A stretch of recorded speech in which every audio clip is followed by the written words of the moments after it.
Turner Network Television proudly presents the 1986 Goodwill Games from Moscow and from Madrid.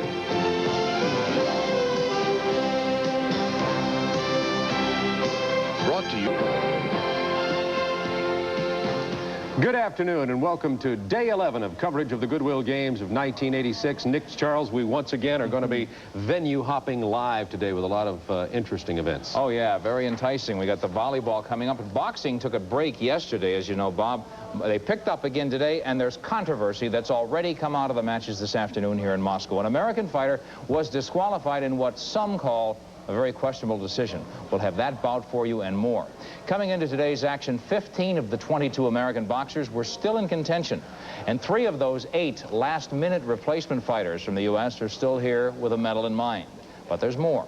We'll go to Spain today to bring you the Men's World Basketball Championships. Argentina must beat Italy to force the United States team to win later tonight. Those two are in a fight for the last spot in the medal round. So, a lot ahead. But first, that volleyball game featuring 2 very different styles. Bob?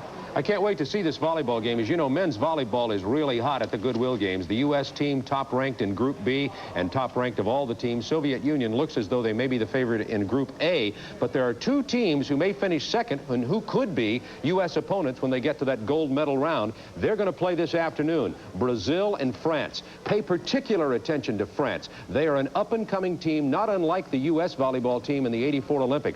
They are new, they are exciting, they play a strategic game. Brazil and France is something to see. We're going to our volleyball venue right now with Leandra Riley and Mike O'Hara.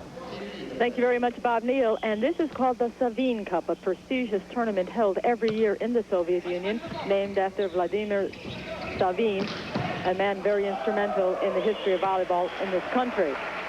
Right now, our score is 1-0 in favor of France, who's wearing the white uniform, Brazil in the navy blue. And in the standings, France is 1-0, having won their match yesterday. Brazil is 0-1. They lost to the Soviet Union yesterday.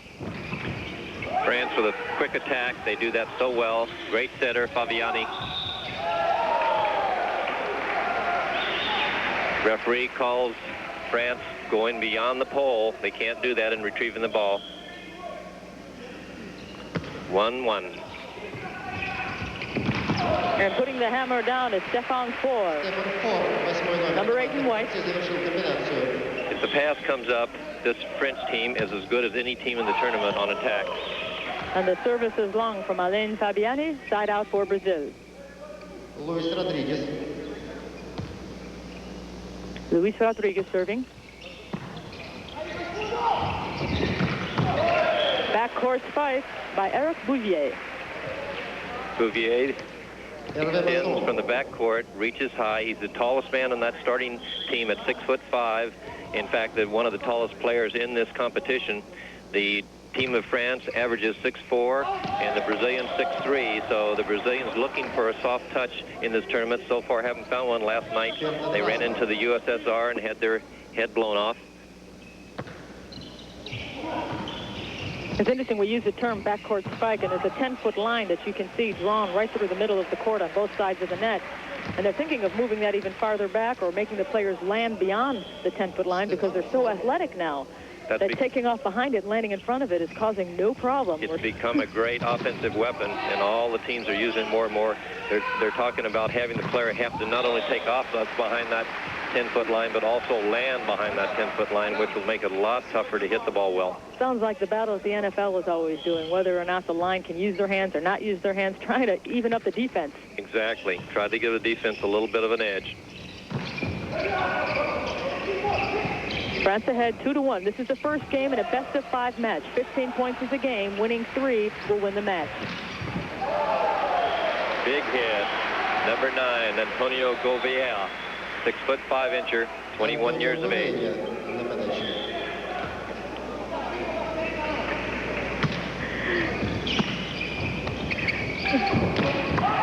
Second option for Blaine.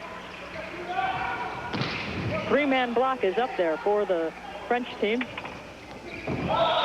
And I believe we're going to have a serious net violation called. Both of these teams dig that ball so well. Normally with the bigger teams, once the ball gets past the block, rarely does it come up, but with both these teams, that ball's going to come back an awful lot of times. Philippe Blaine serving, and the French team is ahead 2-1, and that's a free one, an overset. Bouvier, but Brazil is ready. No one can save the ball that is out of bounds, and France puts another point on the scoreboard, 3-1. France had some momentum winning last night, whereas Brazil lost. The French beat Poland in a tough 4-game match. The last 2 games ended 16-14, so they must feel good coming out of that one with their scalp. This is what we call a floor wipe. It's a necessary delay in the game because as the players dive for the ball, their perspiration gets on the floor and could cause an injury. Nice play by Sweet William De Silva. De Silva, one of the great setters in this game. And like most Latins here, he tips that ball behind him. The pass was poorly made. He salvaged it. Beautiful play. Montenegro with the jump serve.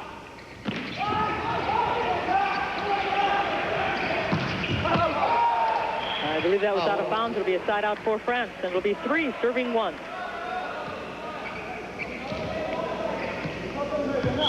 Eric Bouvier, number 5 in white. De Silva setting with a forearm. Bouvier tipping it up.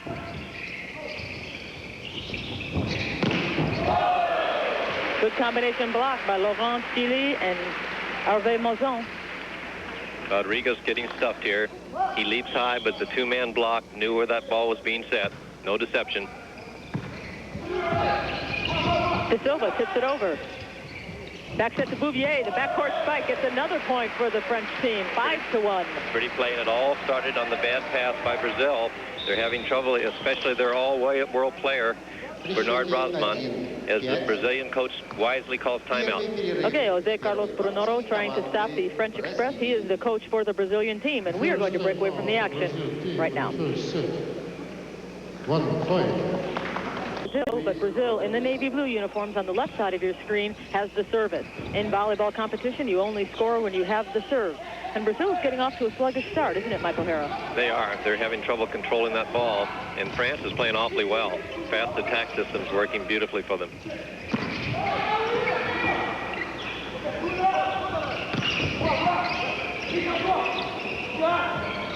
From the backcourt, Bouvier dinks it.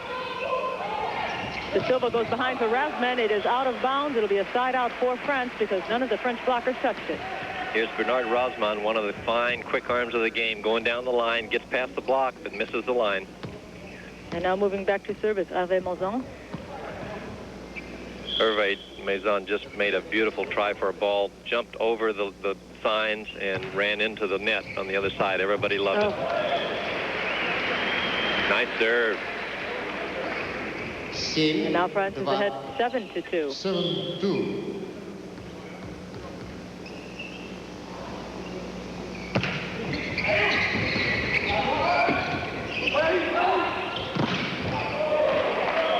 Bouvier. Here he is, hitting off the block, way out of bounds. One of the big strokers for the Brazilian team at 6'5", 21-year-old, who's got a lot of mileage left in him. Leo Defra coming into the game for Brazil. He is number 11 in blue. They're saying off the block. It'll be side out for France as Stéphane Four moves back to serve.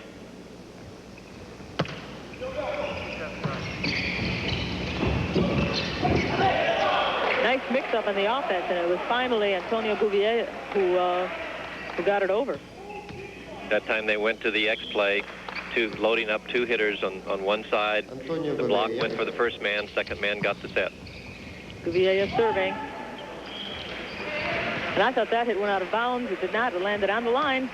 Yeah, Brazil is having a hard time solving that. That was a nice down-the-line shot. Having a hard time figuring out the offense of France. They're very deceptive. Philippe Blaine serving for France. The French enjoy a 7-2 lead over Brazil. This is the first game of the match. Double block sends the ball out of bounds, side out for Brazil. Montenegro breathed a sigh of relief because they really blocked him well here, as you can see. They get a good piece of that ball, but it just missed the back line. Okay, here comes my man. Yesterday, we saw Jose Filho come in off the bench and really sparked Brazil back into the game against the Soviet Union. For a while. Well, the Soviet Union is just so powerful in this particular pool that I don't think anybody's going to stop them, but Vilho did it for Brazil. William De Silva on the second play, instead of setting, hooks that ball with his left hand, and he's a righty. Nice play. Maybe that'll get Brazil going. They've been a little bit flat so far this game. See, all they had to do is bring Vilho in. Net serve side out. Just his presence. And here we have the Bruce Jenner of the French team, Eric Bouvier. 6'5", 200-pounder, 24 years of age. Long gone. Bruce hitting that ball with velocity. It does look a little bit like Jenner. Maybe he thought that was a javelin throw or something. Harvey Matson, number 3 in white. Here it is. The quick attack system of the French continue to sizzle.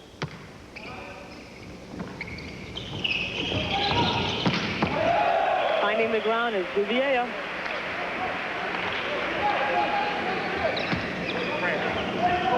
Antonio Bouvier, 6'5". He is number 9 in blue.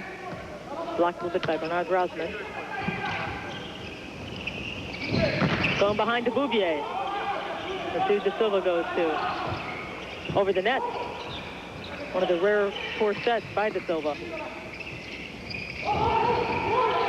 Still alive for Brazil. Let's see what Vilho can do. He dinks it. Bouvier, nice save. Stefan Four hits it out of bounds. And Brazil earns a hard-fought point, 4-7. This Brazilian team has a lot of pride. In 1984, they won the silver medal playing against the United States in the final. Stefan Four gets it back for France. In fact, Brazil defeated the United States in pool play and were the favorites in that final match and then lost to the United States. Bernard Rosman, number 12. He was an all-world player in 1978, 6'2" so he really gets maximum use out of it. He has a quick arm swing and a fast leaper. Right into the block. 5-7. Montenegro blocking well up there. How about my man Vilho, who's serving? Jose Vilho, number 3. On the line, out. How about your serving, man? Well, he got him 1 point. Harvey Matson, number 3 for France. And their 7-2 lead has dwindled to 7-5. Vilho from the back court. There he is. Redemption. He's tough. He's tough. He sure can lead. 6'4", 28 years of age.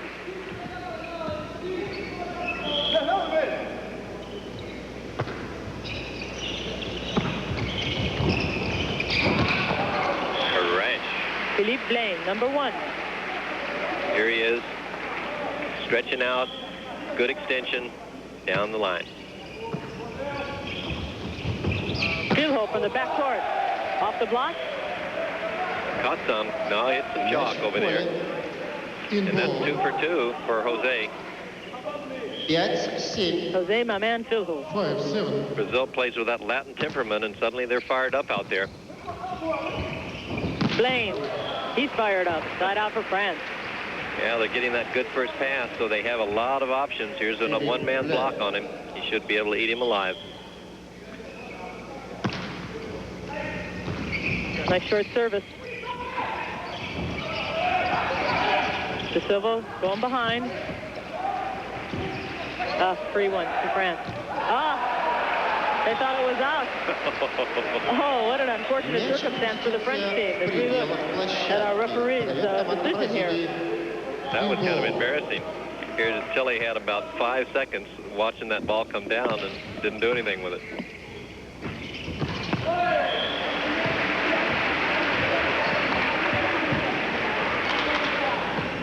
Eric Bouvier. 7-5, Bouvier to serve. Pretty play. Nice pass by Bernard Rosman. William De Silva just loops it in, keeping that defense honest. If they have to worry about that dump shot by the setter, then they can't worry about 2 or 3 other things on offense. And there it is. is. There's your favorite, Jose Fieldhold. Suddenly, Brazil is alive at 6-7. De Silva serving. Laurent Tilly, number 9 in white, going back to serve. You're right. The backcourt spikers are just such an offensive weapon now. They are going to have to do something to bring the defense back on par. It's a nice play to watch, too, because usually there's not a block up there, so the ball, when hit well, usually hits the floor. Our second referee, Haluk Tungay from Turkey. Our first referee up on the ladder, Stefanov. There's that quick arm swing of Bernard Rosman. Bernard made a very good living as a player-coach over in Italy in between seasons for the national team in Brazil. He's one of the best-known players in the world. Second option is Bouvier. Off the block, out of bounds, side out for France. Alain Fabiani, he is the captain of this team. He is also a Goodwill ambassador, number 12 in white. Runch. Bernard Rosman suddenly being impeccable out there. They can't stop him. All right, my man is serving. Jose Fieldhold.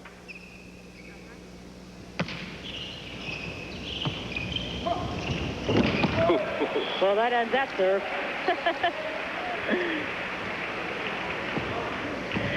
After one round of competition, the Soviet Union and France are the only two teams that are undefeated in this particular pool, with Poland and Brazil having suffered losses in their first round of competition. You can see the Soviet Union slammed the door in their first round, while France had to struggle a little bit with the 3-1 victory over Poland. The Soviet Union defeated the Brazilian team. Now, the pool that we call Pool B is where the USA resides, and they too are undefeated, as is Czechoslovakia. The United States defeated Bulgaria, while Czechoslovakia, in a 5-game struggle match, defeated Japan. It went to 5 games. It was a funny match because Japan won the first 2. Czechoslovakia won the last 3. In fact, Czechoslovakia looked like it was going to make it a dog match because they were dying the first 2 games. They came back, struggled, and won the 3rd game, struggled, won the 4th, and struggled again and won the 5th. But back to this action. France is still on top by a score of 7-6. And this is game number 1 in a best-of-5 match. This is the second round of action for both of these teams. It is a round-robin format where you play everybody once. And the top 2 teams in each pool will advance to the medal round. A bad pass is made by Bernard Rosman. De Silva can't do anything but set the one player, and the block knew it was coming and blocked it. Serving into the net results in a side out. It'll be 6 serving 8 as Jose Montenegro, number 4 in blue, will serve.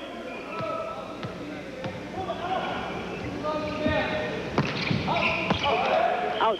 Side out.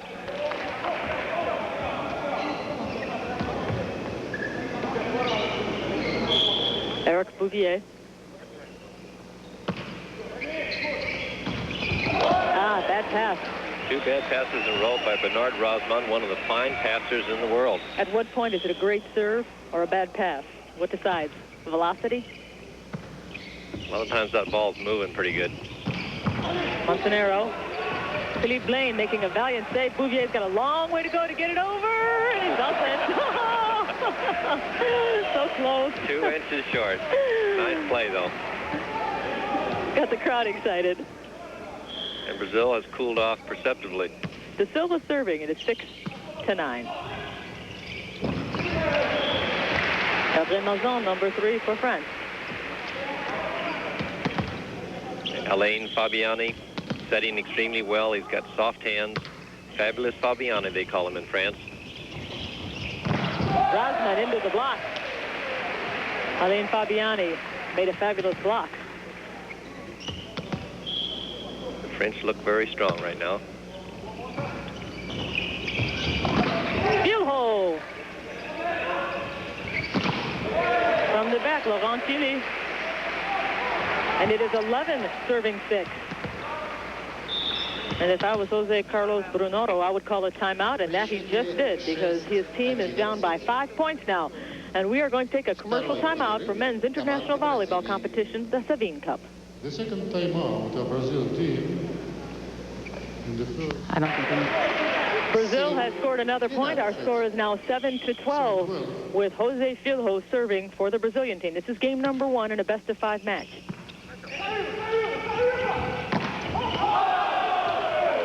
France going to the big gun so far. Bouvier, and he hits out of bounds. No touch. Timeout called by France. And Brazil has made a couple of quick points, and that's why France wants to cool off my man, Jose Filho. So we are going to take a break from the action here. We'll be back after these messages from our sponsors. 12-8. Welcome back to Men's International Volleyball. The scoreboard tells the story. France is on top by 5 points. 15 points is the game. Brazil made 2 errors in a row. Now right back at you. The French serve into the net. And Bernard Rosman with a nice serve. Nice and flat. He makes it weave a little bit. Well executed dink by Stefan Four. Looks like a tough shot there. And nobody home. Laurent Tilly, number 9.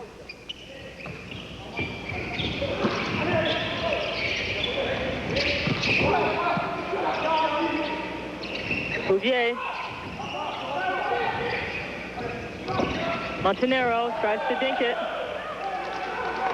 They're going to call. Referee calls the hitter Montenero in the net with his stomach. Let's see if he does it. Yeah. Close. Pretty close. Hard to tell by the camera eye. Oh, great serve. And that winds it up for France as they take game number 1. Final score in this contest, 15-8. We have a potential for 4 more games in this match if Brazil can shake a few victories out of the French team. We'll have to wait and see. We're going to break away from the action right now and give you a word from some of our sponsors. Don't go away. Our coverage of the Goodwill games will continue, but first this.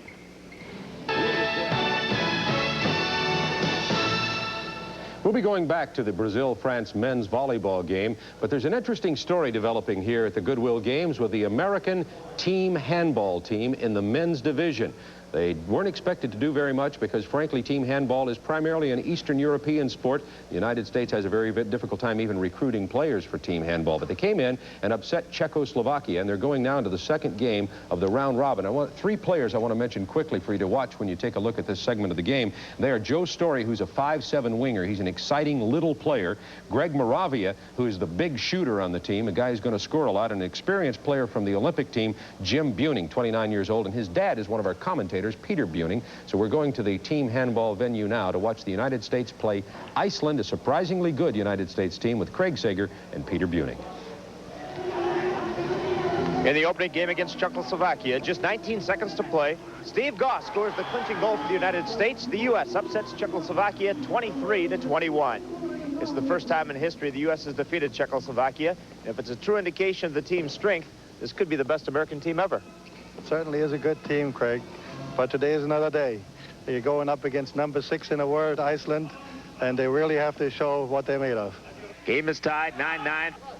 Iceland, meanwhile, getting ready to take the penalty shot. It's going to be number 13, Sigurður Sveinsson. And he scores for Iceland, so Iceland takes the lead. That's the first time they've had the lead since early in the game, but they are now up 10-9. They've outscored the United States in the last few minutes, 4-1. The momentum you talked about has switched now. Yes, you saw here the last penalty shot, how the ball, Svensson put the ball right over Rado Sheeta's head. Bob Jakovic drops it off to Schneeberger. Schneeberger to Goss to Morava. Morava takes the shot and it's good. What a powerful shot by Morava. Rod is coming, Greg is coming back out. Apparently, Coach Garcia has decided to rest him a little bit and save him for offense. Greg Morava, there's another high one. Left corner. Very excellent shot. Very powerful, well placed. Morava ties the game with 2.5 minutes to play in the first half. The U.S. drops back on defense. Iceland's been working the top of the key. Number 13, Sveinsson, and he drops it into the circle runner, but Bob Jakovic knocks the ball away. Number 6 in the world, Iceland, has certainly given the U.S. a hard time, but our team is working very, very well. Number 13, Sveinsson drops it off for a good defensive play by Jakovic again. Apparently there had been a push somewhere.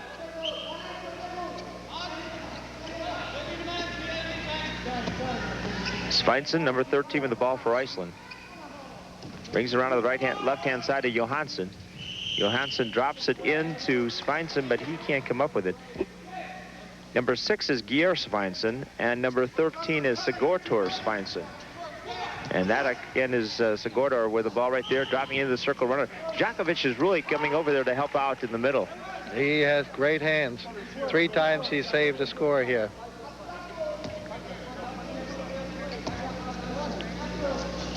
Iceland down.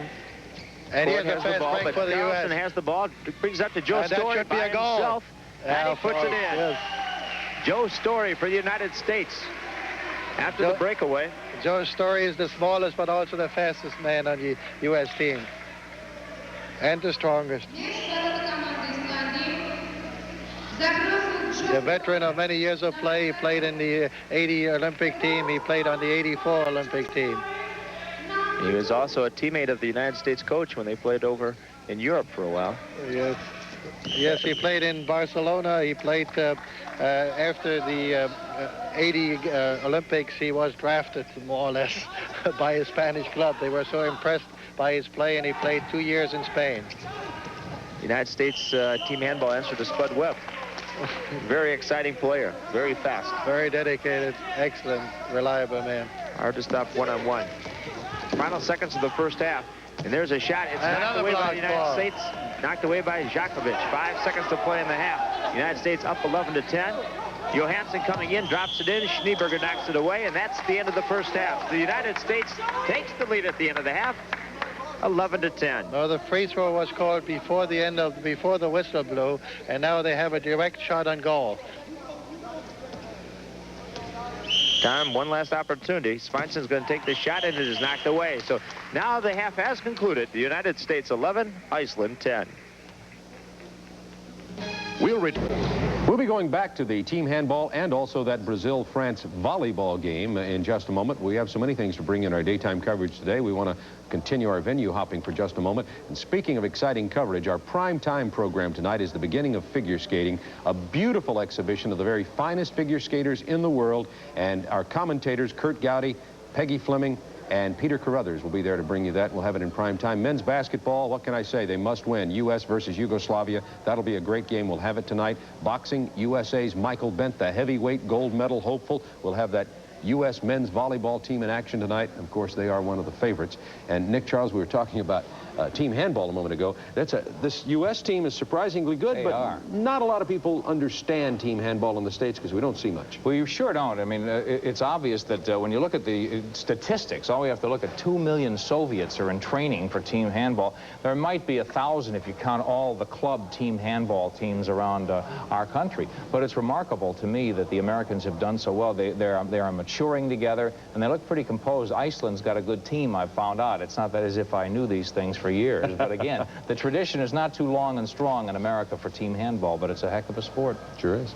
Okay, the TBS coverage of the Goodwill Games is providing 129 hours of television to viewers all over North America, including many of team handball. But the games have another large audience. Millions of Soviet viewers are also tuned in.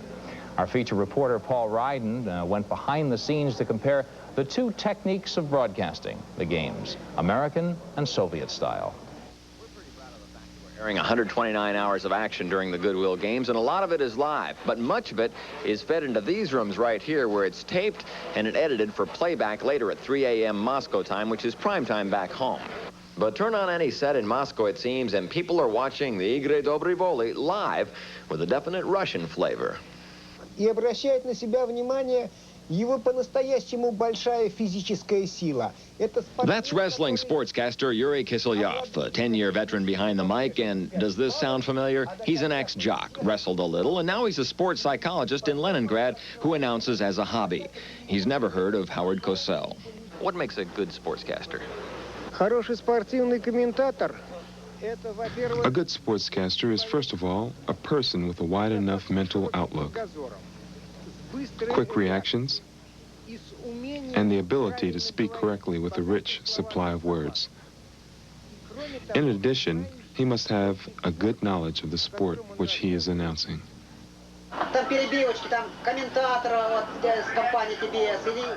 Behind the scenes, there's Kiselyov's director in the truck, Hangor Sanginov.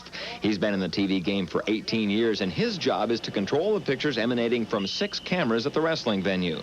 6 of the 130 cameras the Soviets are using across Moscow for the games. The director's responsibility extends not only to live Soviet TV, but what he directs is used by TV companies around the world. Does it unnerve you at all to know that so many people will be watching your work? No,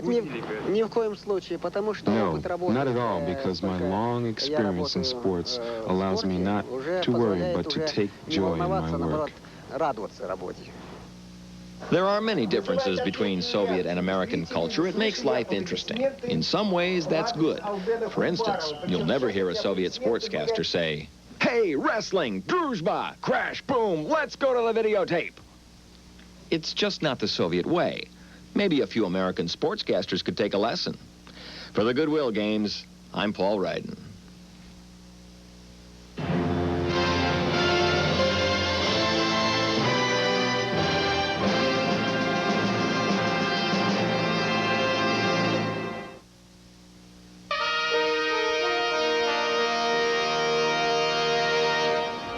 There's a view inside our studio here at Ostenkino on the north side of Moscow. Those pictures you see are being slowly replacing our symbolic photos of sports action that we opened our program with. Those are actual photographs that our photographers are taking at the venues around Moscow. I sometimes feel like I'm in between the pages of Sports Illustrated's live coverage of a magazine right here on the air. We're going back to our team handball venue right now with Craig Sager and Peter Buning.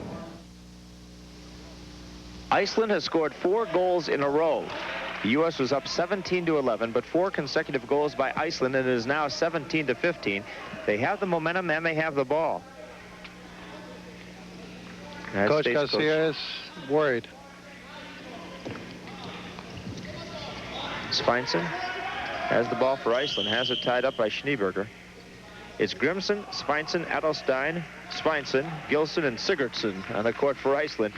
The United States, McVeigh, Buning, Goss, Jakovic, Story, Schneeberger.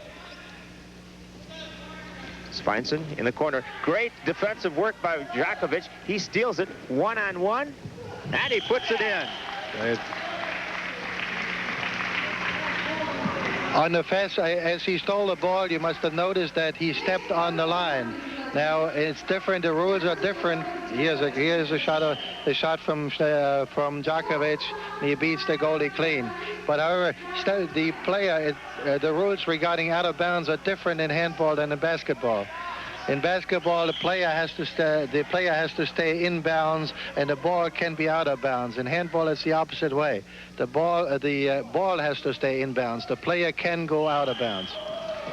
Bob Jakovic with a great defensive play, came down, put the ball in for the goal. The United States now up 18-15. Iceland with the ball, 10 minutes to play in the game. 10 minutes in the second half. Billy Kessler, the goalkeeper for the United States. Billy has done an excellent job. The goals that have been scored upon him were strictly defensive errors and impossible or excellent shots. Impossible. So 4 steps on the part of the Icelanders. 3 steps are allowed, then you can dribble and take 3 more, but he took 4 without a dribble.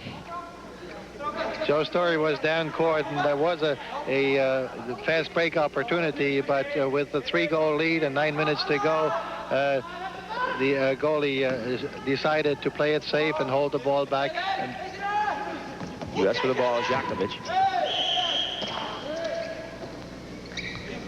And set up the play once more. Goss over to Jakovic. Jakovic in the corner to McVeigh. Back to Jakovic. Gets a pick from Schneeberger. Drops it off to Buning. And we're going to have a penalty shot coming up for the United States. Very well executed play with double circle runners, Jim Buning and Schneeberger. And Schneeberger rolled off to the right. And Joe Story puts in the penalty shot. Great.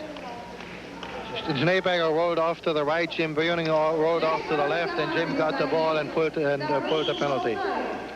Joe Story gives the United States a 4-goal lead again, 19-15, with 8 minutes, 35 seconds to play in the game.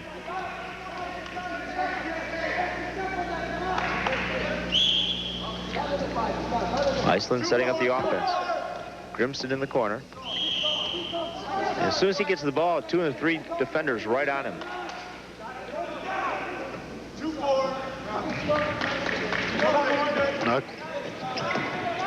A shot in the goal by number 13, Sigurdur Sveinsson. Scott Carlson was keying on number 10, but number 13 executed the shot. The left-hander Sigurdur Sveinsson, one of the best players in Iceland, and obviously therefore one of the best players in the world since Iceland finished 6th in the last World Championships. It is 19-16, the United States with the lead and the ball. 7 minutes, 43 seconds to play in the game. Djokovic to Story, back to Djokovic. Over to Goss, and his shot is off target. Where he was being pushed, fell. We get retained possession. Uegas keeps the ball. Joe Story has it, drops it off to Djokovic. In the corner to Buning. Back out front to Goss, left-hand side to Djokovic. Back to Goss, to Buning, to Goss. Left-hand side to Story. Djokovic again with the ball. Now to Goss. And now a fast break down quickly for Iceland after the turnover, and a shot and a goal by Sigurdsson. Jacob Sigurdsson, and it is now 19-17. Iceland coming back with 2 quick goals. The fast break resulted from a delay of game call. The referees had decided that the U.S. was not being aggressive enough, called delay of game, and the Icelanders had a man down court the moment the whistle blew. 6.5 minutes to play in the game. The United States up by 2 goals, 19-17. Djokovic to Goss, to McVeigh. We're not being aggressive enough. Djokovic coming in, and he gets the goal. Djokovic found the opening. That was really something. The Olympic team captain, Bob Djokovic, did it again. He's going back to the bench for a rest because Scott Carlson fills in for him on defense. 6 minutes to play in the game. The United States on top, 20-17. A very close game throughout most of the way. Iceland came back and cut it to 2 goals. And Bob Djokovic has just put the U.S. up by 3. Iceland with the ball. U.S. back on defense. Sveinsson trying to come in. And you see the United States coach, Garcia, talking to Djokovic. Iceland with the ball. They shot off the top of the crossbar. But he was being hit. The U.S. defense is not very choosy at this moment. They got to block these shots. Iceland gets another opportunity. Sigurdsson drops it in, and again, the United States defense collapses in the middle, not allowing a good shot to be taken by Iceland. Grimson to Sveinsson. Sveinsson into the circle, runner Adelstein, and a shot is in. Patience paid off, right? And Iceland got the goal. They tried it 4 times. 4th time it worked. So 20-18. The lead is now down to 2. Here the pass to the circle runner. He gets free. Jim Buning is just tries to help out, but it's just a fraction late. Jere Sveinsson makes it 20-18. The U.S. up by 2. Less than 5 minutes to play in the game. Number 6. Play has been stopped. There was a wet spot on the floor, and it's resuming right now. Djokovic is back on the floor. He's 4 for 5 in the second half. Less than 5 minutes to play in the game. The United States is on top, 20-18. Djokovic to Story. Back to Djokovic. To Goss. To Djokovic. And he was fouled. Yeah, he caught a good one in the chin. That's Rafkelson, the goalkeeper for Iceland. Djokovic to Story, back to Djokovic. Now to Goss, round to the right side to McVeigh, back to Goss, to Djokovic, to Goss. And the referee stops play. Pushing on a circle. Schneeberger was being pushed as he was trying to get free in the middle. McVeigh to Buning. Back to McVeigh. He bounces it in, and he was fouled in the act of shooting. But he did not have a clear shot on goals. He would not get a penalty shot, but he will get the ball back. John McVeigh to Buning. Back to McVeigh. to Goss, to Djokovic, to Story, to Djokovic. And he puts it in. What a shot by Bob Djokovic. Bob is getting better with age. This was a great shot, great shot, and a very timely goal. 3:40 is left in this game. How did he find an opening there? Somehow he did. The United States coming back in defense, a quick turnover. How did Djokovic find that opening? Well, he went way low, practically put the ball on the floor and lifted it up, hit the right under the crossbar. Bob Djokovic 5 for 6 in the second half. A tremendous half for Djokovic, and the United States up 21-18 with 3 minutes, 13 seconds to play in the game. I think this shot is in fact an Icelandic import. Djokovic saw it in one time on a trip to Iceland. They had one guy that executed that shot. Djokovic has the ball against the United States. Here's the last shot, but it's too high. He's now 5 for 7. An excellent shooting opportunity and shooting percentage. Iceland coming back very quickly. An open net.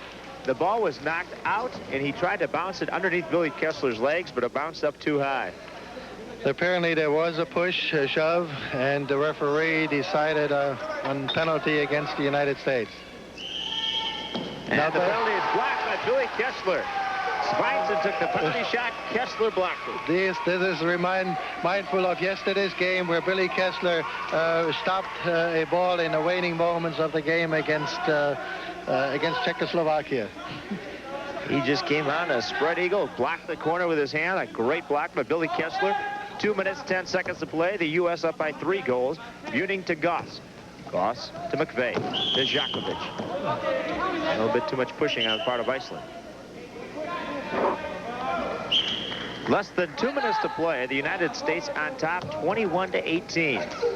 A shot on goal by McVeigh, but a good save that time by Rathkelson from Iceland. So Iceland coming back down by 3 goals. Svensson over to the right-hand side to Grimson. Grimson tries to get into the circle runner, Sigurdsson, but good defense by the United States as they are collapsing and blocking that middle. It's 1:33 to go in the game. The U.S. seems to be heading for a victory, a very important victory. Coach Garcia watching right there, and Jimmy Buning wrestling number 6 to the ground. That is Geir Svensson. So a penalty shot coming up for Iceland. Taking the penalty shot will be Adelstein, working against Billy Kessler. Kessler blocked the last one, but this time it is bounced in by Adelstein. So 21-19, a 2-goal lead with just over a minute to play.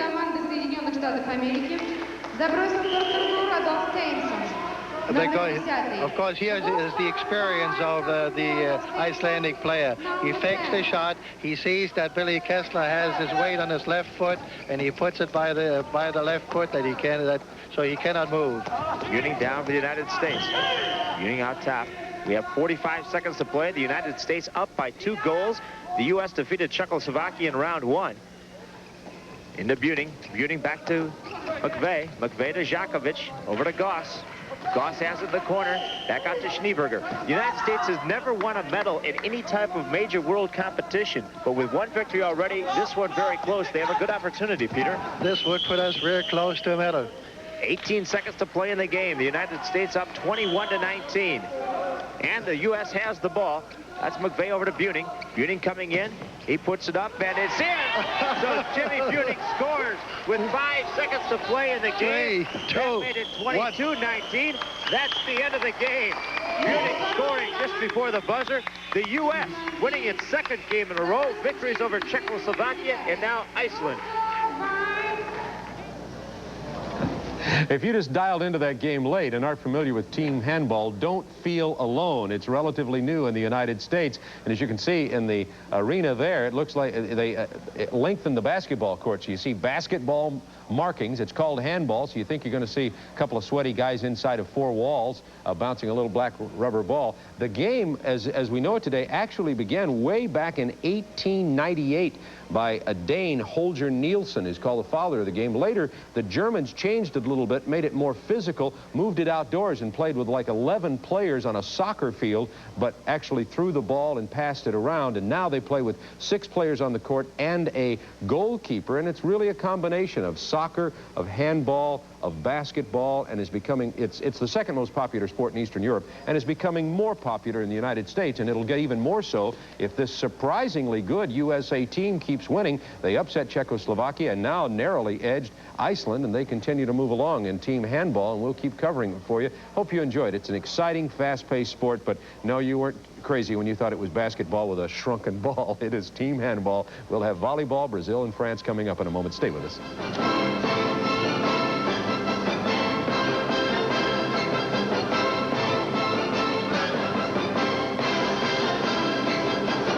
Games continues as we return to the volleyball competition and the men's quest for the Savine Cup. Our match right now is between Brazil and France. In game number 1, France defeated Brazil 15-8. In fact, France did the same thing in game number 2. They defeated Brazil 15-8 in that one as well. So with a 2-0 lead, we enter game 3, where Brazil is holding a slim but lead 2-1. And I'm Leandra Riley along with Michael O'Hara, and it looks like Brazil may have their act together as we enter game 3. Well, they need to do something. The French are really cooking. Their offense is working so smoothly, and they're really discouraging the Brazilian blockers. And the defense doesn't know where to go for that ball. The pass is so flawless. The setter, Fabiani, is a very good setter. He's moving that ball around, and they can't get more than one blocker up there against the French hitters. De Silva setting, going to Montenegro. And they get a quick side out. Let's see if they can put some more points on the board. Montenegro's been their best player out there up until now, and De Silva feeding him that ball is their best 1-2 punch.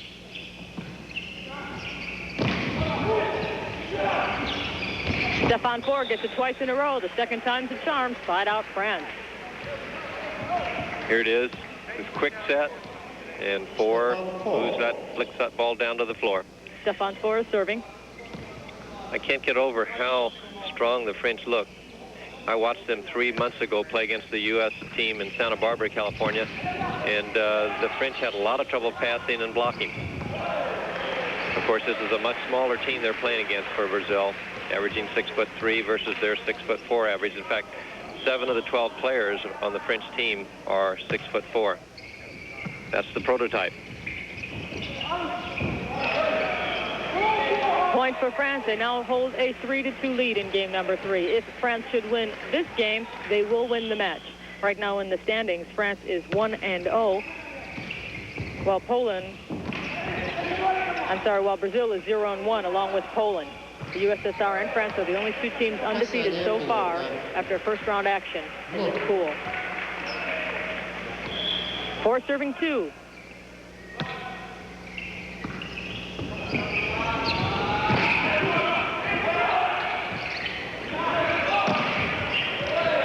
Bouvier bounces it off the block. Another point for France, 5-2.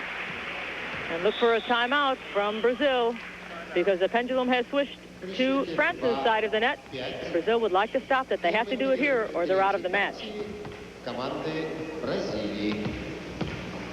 The first... Welcome back to the men's volleyball competition where Stefan Four continues with his service for France. It is now 7-2. France is on top, but Brazil is scrambling. They've made some substitutions during the timeout.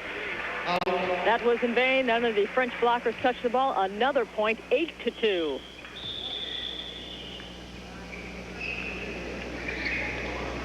Brazil calling some water on the floor. The blocking of Laurent Tilly, Philippe Blaine, has been sensational up there. They're really strong, and that's what's really discouraging the Brazilians because no one can put the ball past the block now. Tilly and Blaine, both 6 feet 4 inches tall, and as he said, the perfect somatic type for volleyball. And Bouvier, the third blocker up there. Off the block that time, a break for Brazil. Let's see if they can put some points up there as Rui Nascimento steps back to serve.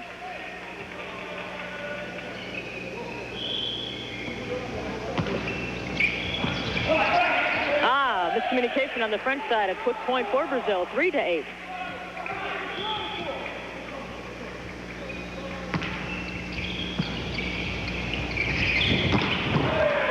Coming from the backcourt is Four.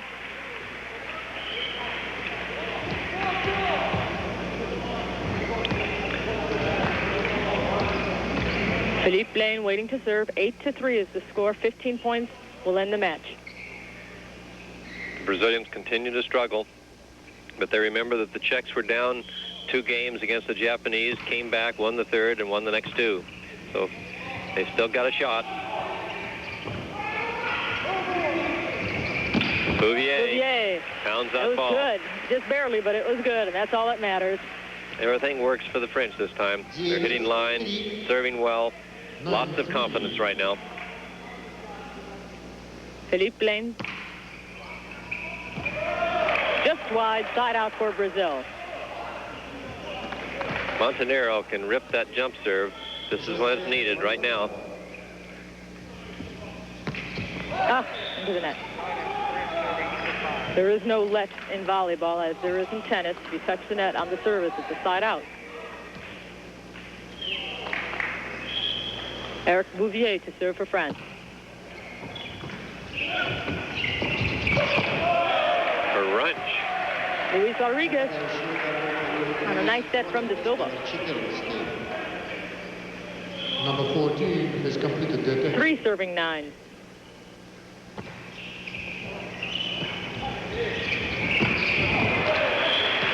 Pretty set. Harvey Matson. I really like the hands of Alain Fabiani. He moves quickly, quick feet, quick hands. It's very soft. Good block. Fabiani blocks it slightly. Let's see if anyone can get it over. Bouvier does. But they're going to call a carry against one of the French hitters side out. De Silva will serve.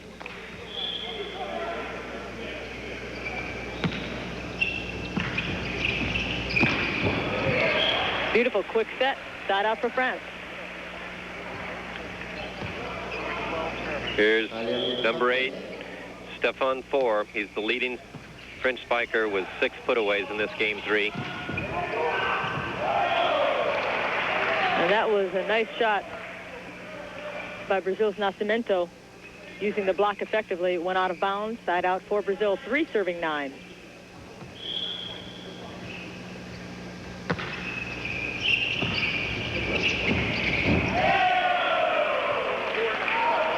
And it is now 4 serving 9.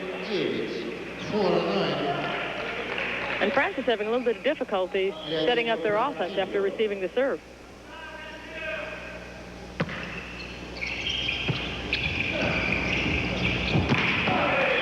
Straightened it out there with Philippe Blaine coming through.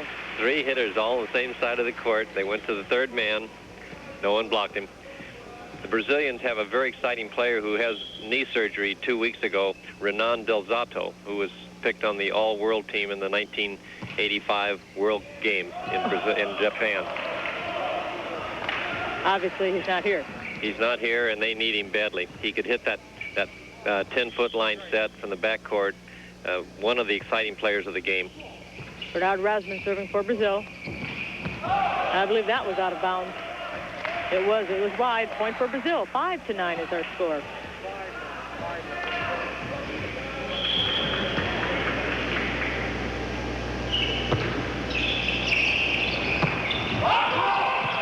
Here comes supper. Bernard Rasmussen serving from very far off the court, unusually far for him, and timeout is called quickly by the Frenchman. Our score is 9-6. France is still on top, but Brazil is rallying. We'll be back. But first this.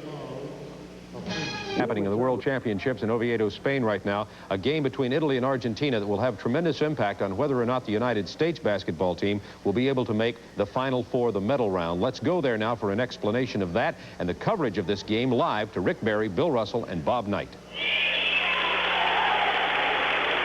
5:14 remaining in this contest. Magnifico at the free throw line for Italy. They lead 63-54. They could a 10-point lead now for the Italian team. 18 points for Magnifico. And Kamasasa is finally back in the ball game. That's a strange use of a player. Montenegro again with a difficult shot. And a good battle inside by Uranga to get a very important basket for Argentina.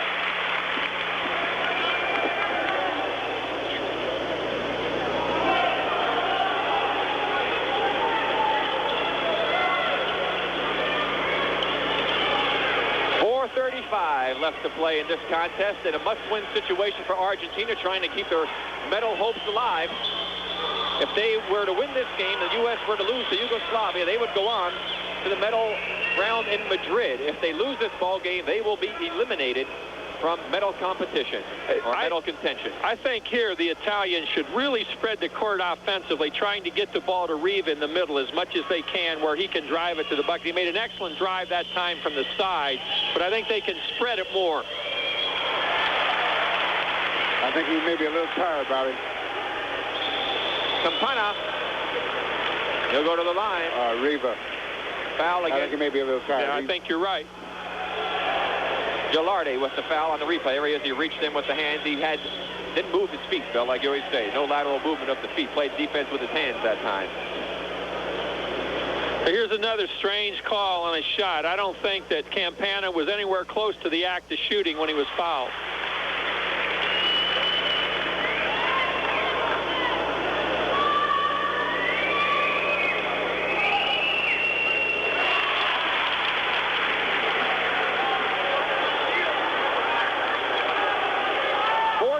Left to play. Almost a throwaway there. Argentina must win this game to stay alive. They, by virtue of beating the United States 2 nights ago in the point standing, would tie the U.S. if the U.S. team would lose to Yugoslavia, but they need to win to stay alive. As Magnifico makes a big basket, Montenegro has fouled out. 4:05 left to play, and Italy in control of this ball game, and Argentina could very well be seeing their medal hopes sliding away. There was a great play by Riva in the middle that time, and he got the move into the middle with the ball and then saw the opening inside for the pass. The United States team was looking on at this game. Actually, if you watch the replay again, of course, they realized that should Argentina win this game, they are in a must-win situation themselves against Yugoslavia, because if they were to lose that game, they would then be eliminated themselves from medal contention. However, with the way things stand right here, 4:05 left to play, Italy in control, that would take that pressure off of the U.S. team. However, they still would like to come away with a victory, because trying to win the gold with going there with 2 losses could be a real problem for them. Well, the other thing, if you go in as a second team from your region, you got to play first in the other region, which would be the Soviet Union team. You don't want to start off with that. Bill, you've talked a lot about Magnifico, and he just made a great 3-point play there with a tremendous effort getting the ball up and around the defender to the glass. Cortijo. And Riva tracked it down for Italy. Wide open was Gilardi down the court. He didn't have control to get it to him. He was not able to make that play, Rick. Didn't have control of the ball. He's a tired player, too. But he's a very smart thinker right there. You're absolutely right. A chance to run off 25 seconds. Maserati, the veteran of this Italian team. He's 33 years old. Shot clock is down now to 8. They've got to spread it and use both sides. And Maserati and the rebound to Magnifico. 22 for Magnifico. Italy, Rick, his number's 6. What do you expect from him? I don't expect him to make baskets. I expect him to block shots. 3-point try. Campana counting. 8-point lead now for the Italian team. 3 minutes remaining in this game. Now the Italians got to use up the clock every time down now if they want to win this game. Good ball movement. Riva, 3-pointer. Not a good shot in that situation, but a big rebound by the Italians and Gilardi. Now they should use up even more of the clock. That rebound was a big, big break for them right there. 20 on the shot clock. 2:30 left to play. Inside to Magnifico. Tomisasa with the rebound. That's Cortijo. It's 4 against 3. Cortijo to Campana. Rebound, Velasa. 2:15 remaining. Wisely, Riva pulls it back out. The clock, the big ally now of the Italian team. They need not be in any great rush. Velasa. Now he really squared himself up for that shot. Took his time, made a good shot. That's a tough shot to take. Made absolutely certain he had perfect release. Timeout on the court. 1:59 remaining in this game. Italy leading Argentina 71-61, and Argentina's medal hopes sliding away. obviously has a 10-point lead over Argentina. Just a minute 51 left in the game. It's about obvious that Italy is going to go ahead and win that game. And that's good news in two ways for the United States basketball team. One is, if Italy goes ahead to win, and it looks like they will, it means that the United States will definitely make the Final Four, the gold medal round. However, the United States game tonight with Yugoslavia that will be on our primetime coverage remains very important because it will determine a better seeding position in that Final Four for the United States if they beat Yugoslavia. That remains a very important game for the United States tonight. We'll have it in prime time. Still action happening in the Brazil-France volleyball game. We're going to go back to it live now, back from Spain to Moscow. Let's go to Leandra Riley. Thank you very much, Bob Neal. Leandra Riley along with Mike O'Hara. And things have really gotten hot in the smaller arena here at London Central Stadium. Brazil has charged back, and we have a one-point game in game number 3. You'll recall France took the first 2 games by identical scores of 15-8. This is now the 3rd game. Brazil in the navy blue is going to serve, and they only trail now by 1 point in a hotly contested battle. Brazil really starting to make its move, especially in their blocking department. They've been walling off the Frenchmen. Rodriguez and Montenegro, especially up there, have been a wall.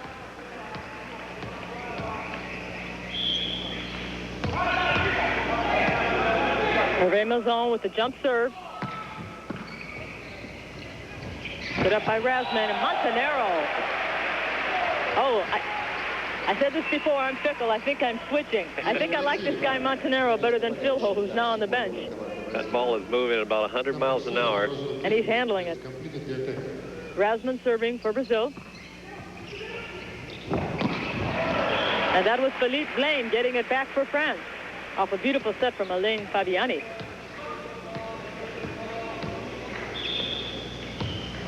(11-10) is our score, but right now let's go back to Oviedo, Spain, where Rick Barry, Bill Russell, and Bob Knight are standing by. We saw Maserati going for the basket for the Italian team. The Italian team is taking control here. Argentina very disheartened by their performance here. They trail by 11 points with 22.6 seconds remaining. They needed a victory to keep their medal hopes alive. They could have put the pressure on the U.S. team.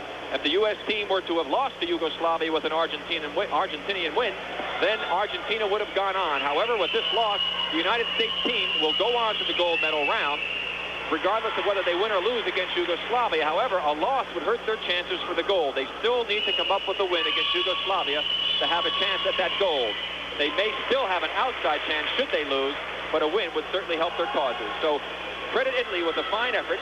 After Argentina came out with a 5-point lead early, it's been all Italy. That was Campana.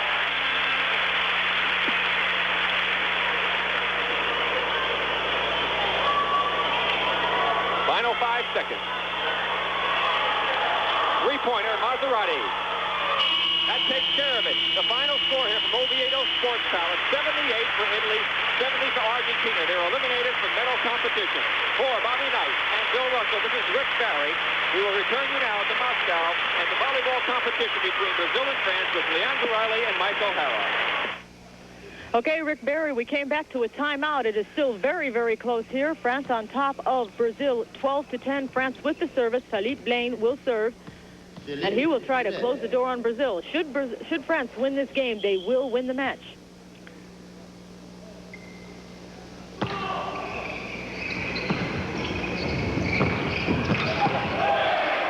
Luis Rodriguez.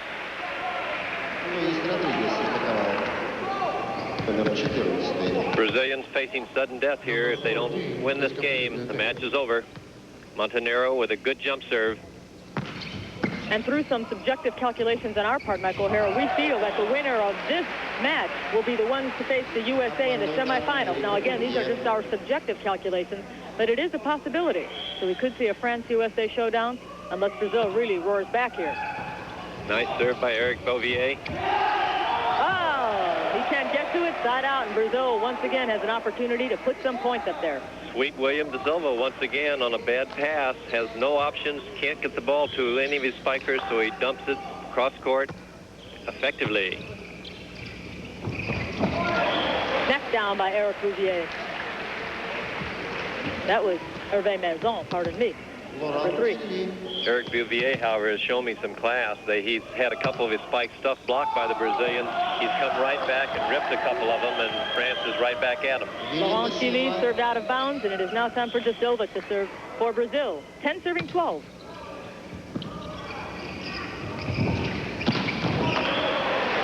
Stefan 4.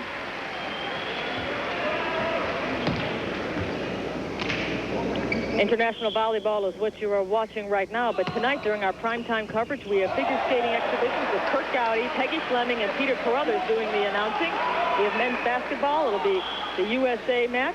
In men's volleyball, we have USA against Japan tonight. And in boxing, the gold medal host of these Goodwill games, Michael Bent, in the heavyweight division, will be in the ring. This time the set is right up there, off the block and out of bounds. Brazilian still alive.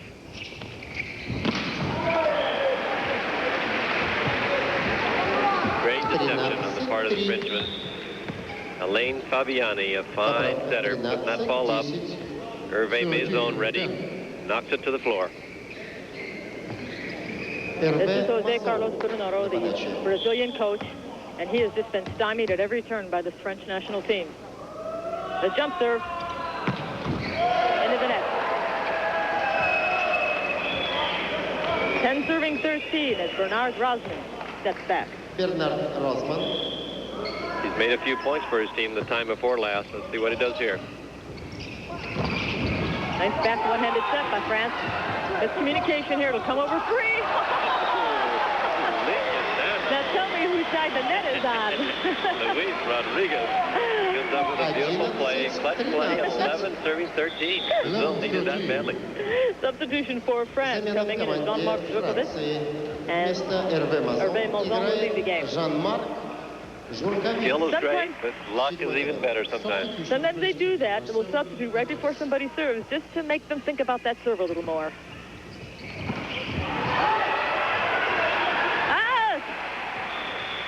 Hits the floor. Not going to be good. Side out, France. 13 serving 11. 2 points away from a match victory.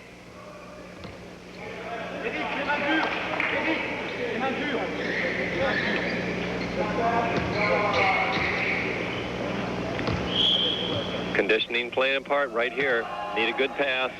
Rosman does it. De Silva goes to Montenegro. Blaine. And a well-executed block by Blaine and Bouvier. Here it is. He hits off the block, almost out of bounds, but it does catch the line. Game and match point, 14 serving 11. The crowd coming alive here at the small arena. Oh, into the net. What a time to bite the apple. Ah, the whistles, which are the Soviets' way of booing. Profuse. Side out for France. Once again, game and match point. Bouvier comes through for him. Here you. Philippe Bleu. Philippe Blaine serving. He gets it over. That's a good sign. Montenegro gets it back. My new man. Tough play for De Silva. Look at this underhand set. A quick set underhand. That's beautiful.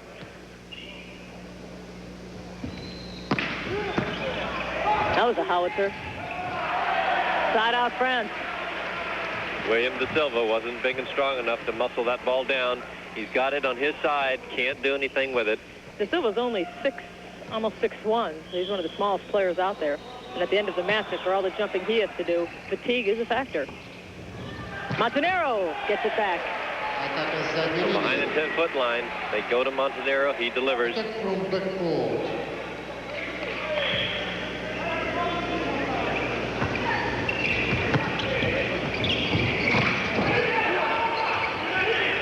Silva takes it.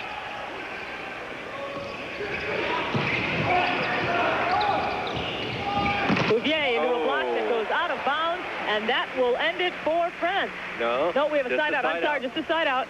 Alain Fabiani makes a beautiful set here. Now we have the potential to end it for France.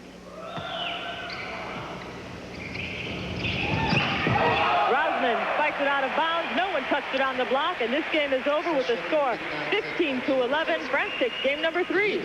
Smooth and steady all the way through. Had control of the game, control that pass, good sets, every ball to a hitter who had only one block up there, and France predominates.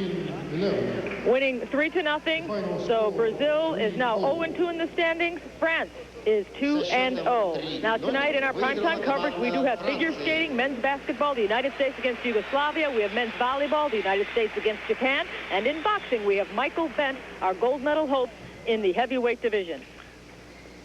All right, we are going to take a commercial timeout, but for Michael O'Hara, I'm Leandra Riley. So long, everyone, from the volleyball competition. Well, we're into day 11, the Tuesday coverage from the Goodwill Games. Let's quickly recap Monday, the first day coverage in this final week of the Goodwill Games. Yesterday, the U.S. ended its 3-day drought of gold medals with a great performance in wrestling.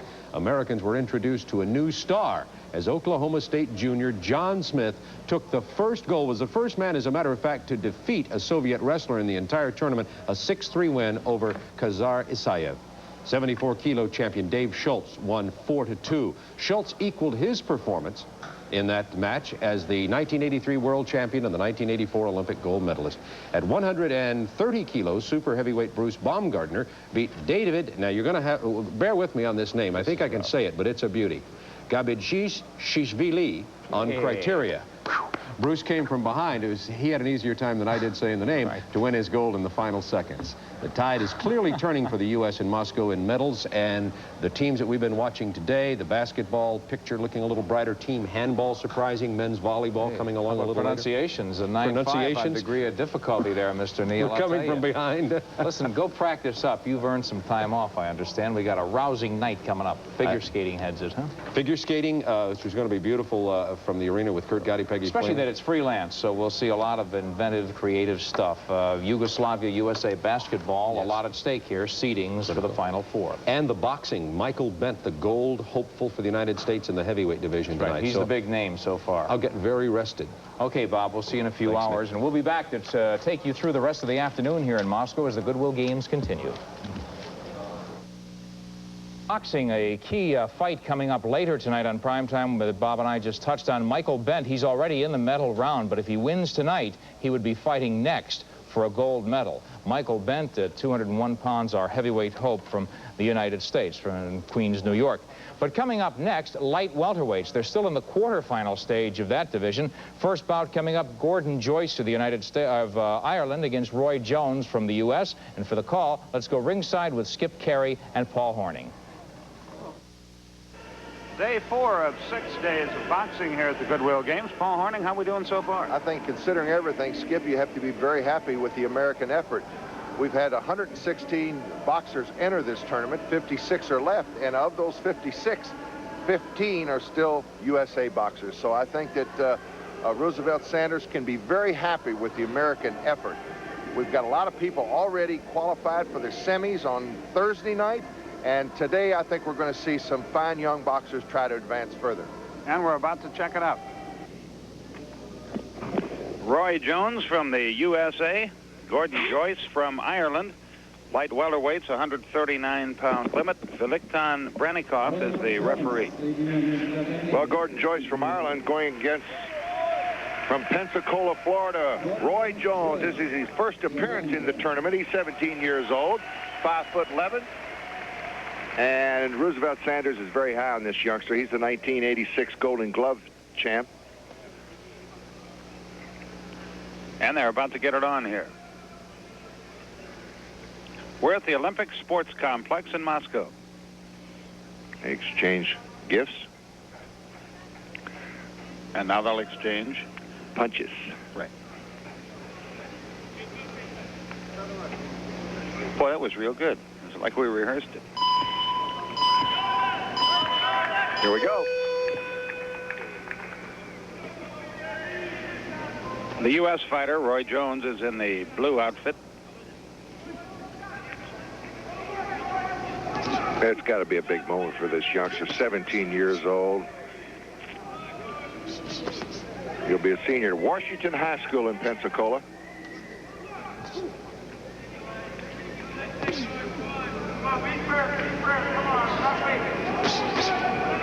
Nice right hand by Roy Jones.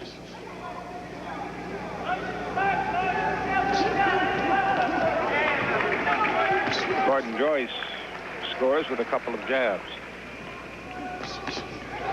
He was the 5 times youth champ of Ireland. He's only 17 years old, too. It looks like Roy Jones may just put this guy away early, the way he's fighting.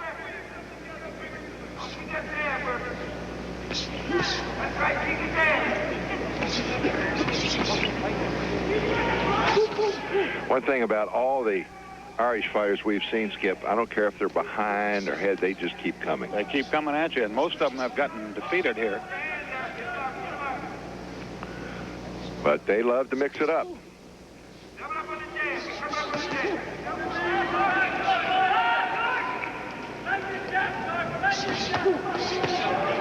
Good left hook by Roy Jones. And that's what his coach likes about him. He says he's got a good left hook for a young man and a good jab, and he works. He's got to stay active.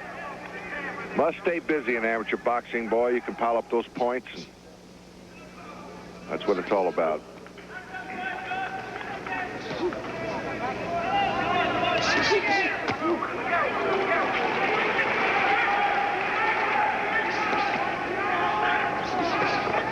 Scoring points right on the ropes.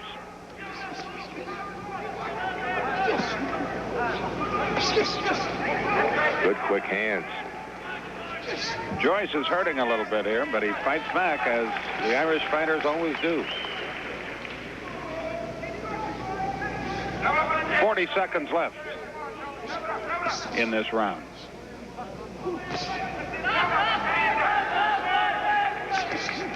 Right on the button with the good right. All those points score, I'll tell you, he's active.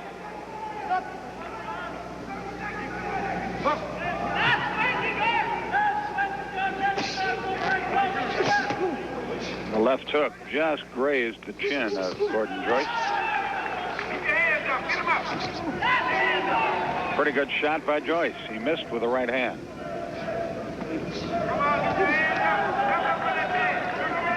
An action-packed round.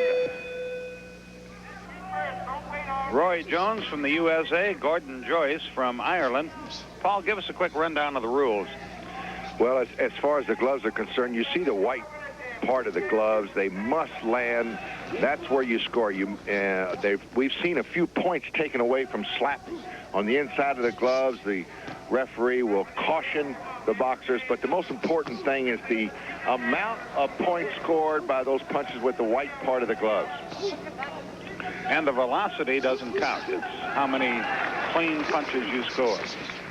Unless, of course, you put your man down, and we've seen a couple of knockdowns by the American boxers. Joyce flailed away in the corner for pretty good effect there. Good uppercut. Gordon Joyce from Ireland in the white trunks. Roy Jones from the USA wearing blue. I gave Roy Jones the first round, 20-19. It's a 20-point must system. And most of the rounds are scored 20-19. That's a win. Ooh, a good right for Mr. Jones.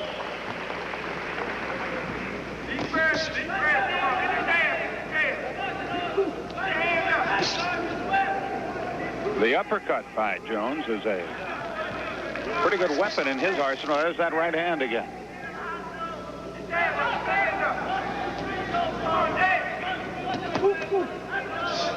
Both boxers have a tendency to drop those hands, Skip. They're open. And you hear all the coaches. I think that's the most coaching voice that we hear. Keep your hands up. Keep your hands up. Every coach from every one of these boxers, that's the first critique that you hear.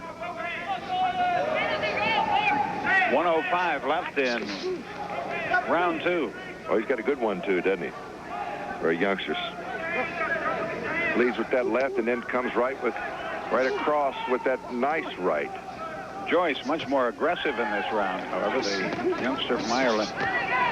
Good left by Jones. Good right by Jones. 45 seconds left. Velикtan Branikov, the referee, with a caution. Good left by Jones. Good right by Jones. He's finishing very well here in the second stanza.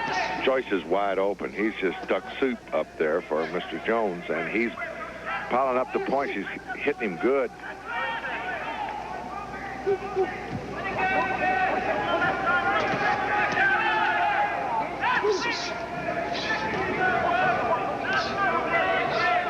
You see the time remaining in the round.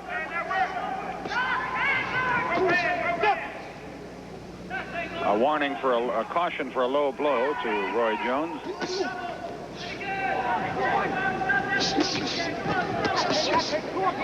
Good right by Jones and good action. We go to the third and final and probably deciding round. Who did you like in round two? I don't know. I thought maybe the Irish fighter came back a little bit, although Jones repeatedly scored. Maybe Gordon Joyce stayed a little bit more busy, so I think it's pretty close. I think whoever wins this round, and you see Mr. Jones trying to stay very busy.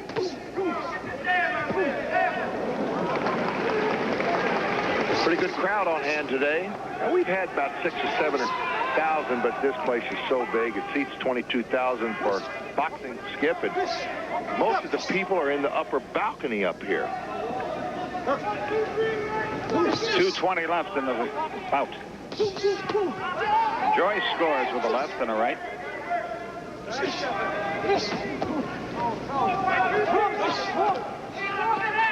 Joyce is the more aggressive boxer right now.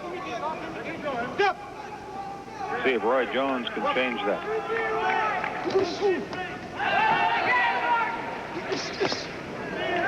Well, I tell you, they're trading some good blows. Just hauling off. Jones just gets set, and he better keep throwing those punches. Joyce hit him with a good right hand. 1:40 left in the bout. The right hand lead by Jones didn't have any zip. Left hook by Joyce.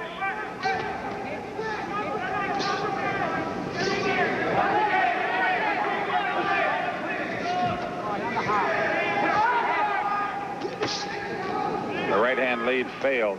So did that right by Joyce.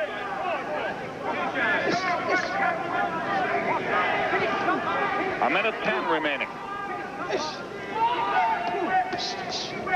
A wild left. He's got to keep working here. Deciding round. They finishes strongly. He's got a shot. The kid from Pensacola really looks tired, doesn't he? He had slowed up from the first round.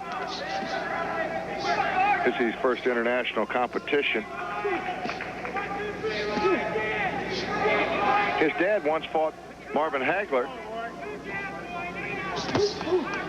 Jones, pretty good record. 95-9, not bad. And lived to tell about it. Yes.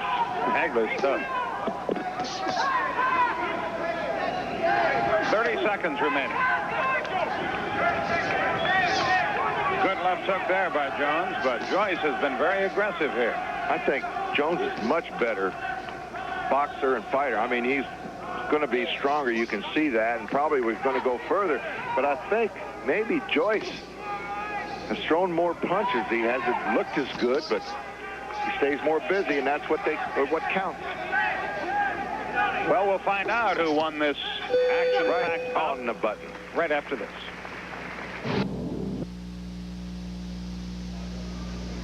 Veliktan Branikov is our referee, and let's see how it goes. Jones is smiling. He thinks he won it. Yeah, all right. He's right. And he won it 5-0. Roy Jones advances in the light welterweight classification. And we'll be back at the Goodwill Games boxing venue after this.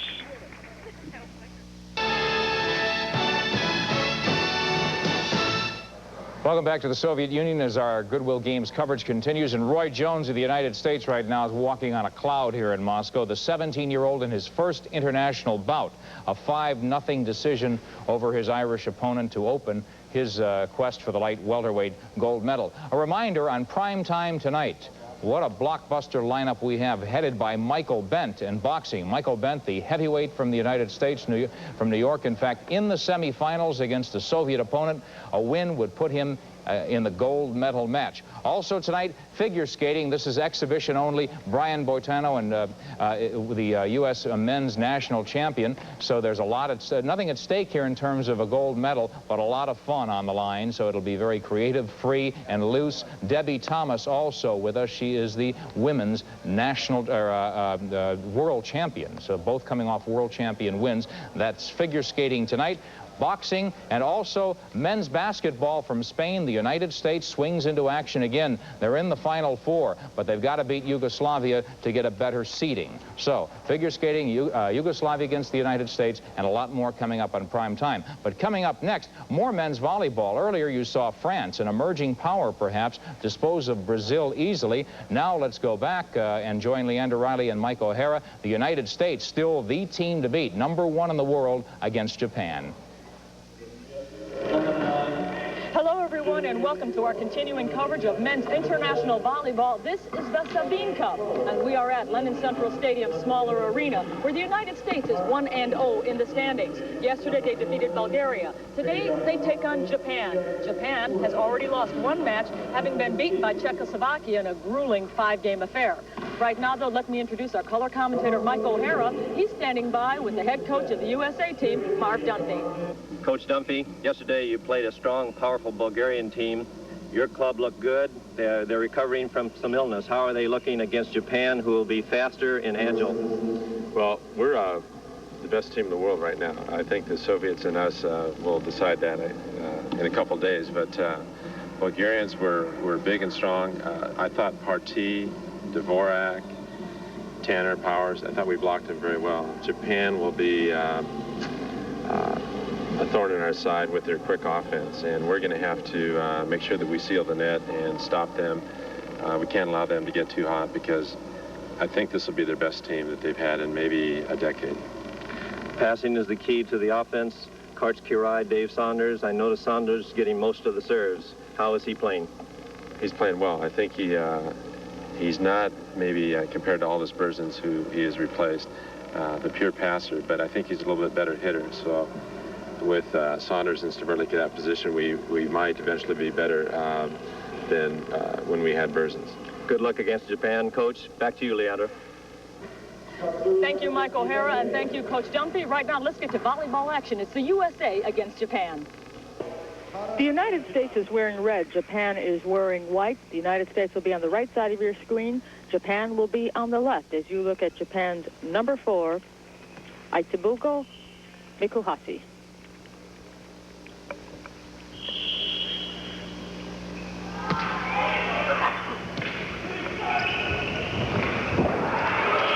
Off the block, side out for the United States. It is still 0-0.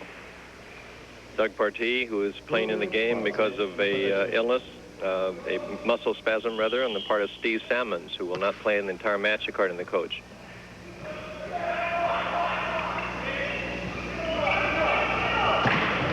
Saunders into the block.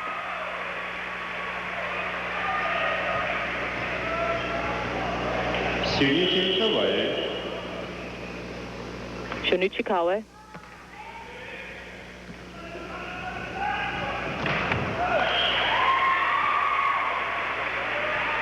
Nice hit by Sando. Dave Saunders from Pacific Palisades and UCLA.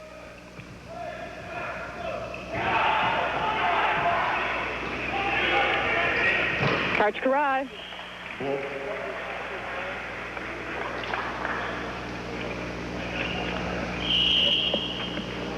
No.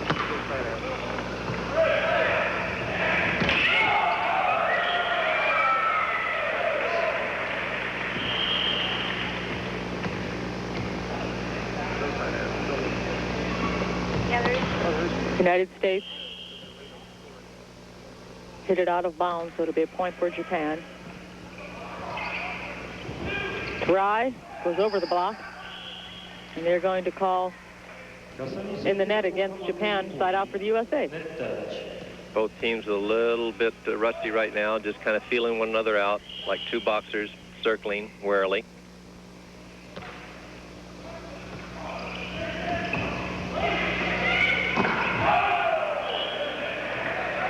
One. Or 2-0, rather. Pat Powers serving from deep off the court. So far, that service has been very effective over here. Oh, nice block by Dvorak. Yeah. On a 1-on-1 situation. Dusty is one of the fine blockers for a setter. He's only 6'3", but he watches that hand of the offensive spiker and does a good job one-on-one. And with our score 3-0, we have a side out for Japan as the service went out of bounds.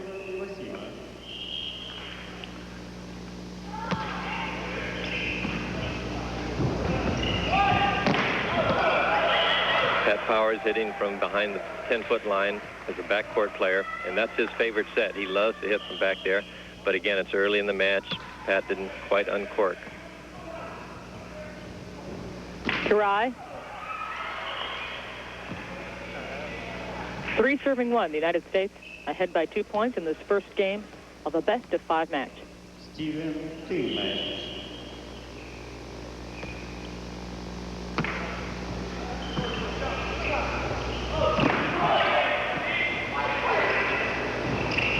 Timmons.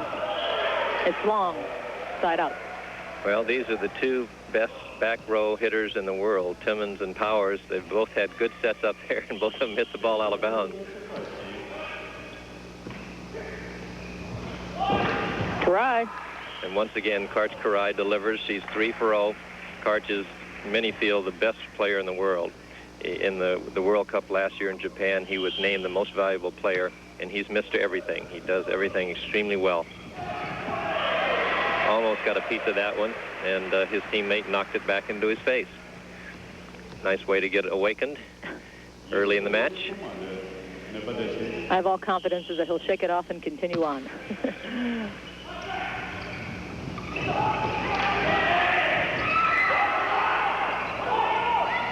Partey and Dvorak with a block, and it goes out of bounds. Point for Japan. 2-3. Partey trying that soft dink, and the Japanese eat those kind of plays up usually. Nice jump by Dvorak. But he missed the line. Well, out of bounds. Good idea, though. Tie game. Dvorak to Saunders. Sando, the hammer.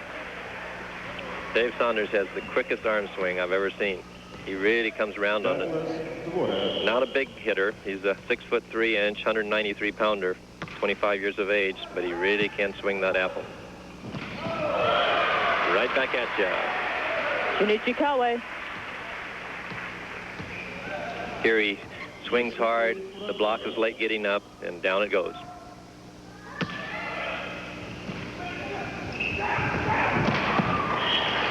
I think Kawe's arm swing is a classic example of how important wrist snap is, because he didn't really wind up as hard as he physically could have.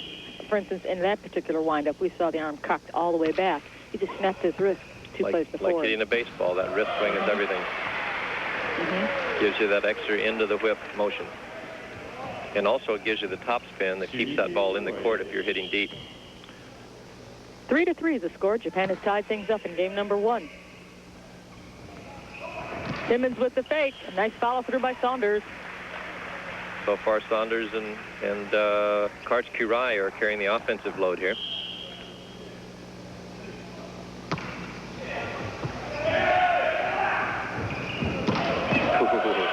Nice save. I was admiring yesterday the setting ability of Yasushi Furukawa. He's only 5'11", but in 25 years of age, plays a nice game, has very quick feet. Ooh, Timmons with a quick hit. That's the Dvorak starting to get his sights now, getting his hitters lined up. They're hitting for him. He's been putting that ball up there, but the ball hasn't been going down. Off the block. This is Dvorak setting. This is Karch Kirai. He blasts that off the Japanese blockers. The United States takes a 1-point lead. 4-3 is our score in game number 1. Pat Powers serving.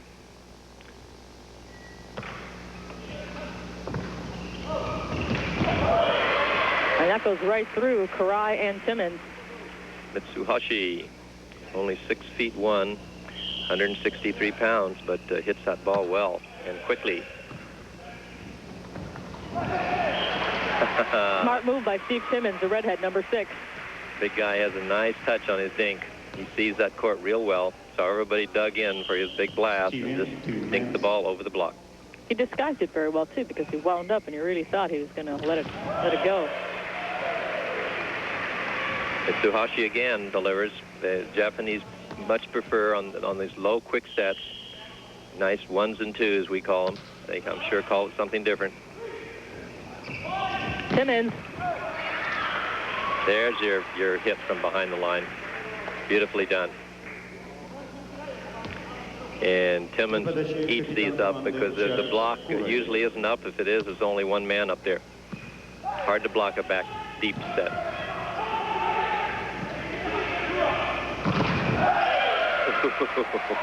That time the block was ready. Timmons had that ball come right back at him just about as fast as he hit it.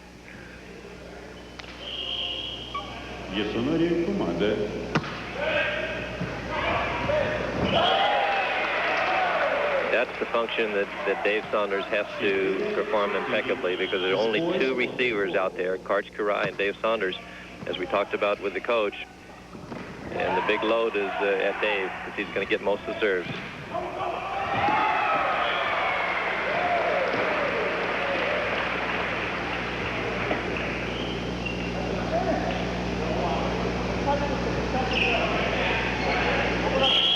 Five serving 4.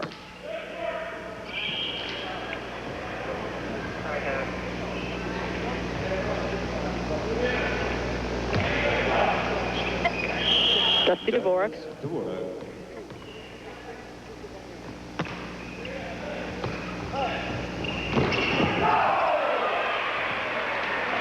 And the net was on the side of the Japanese team on that play. Side out for Japan. Tricks the net, tries that sharp angle, got away with it. That's 2 service errors in a row for Japan.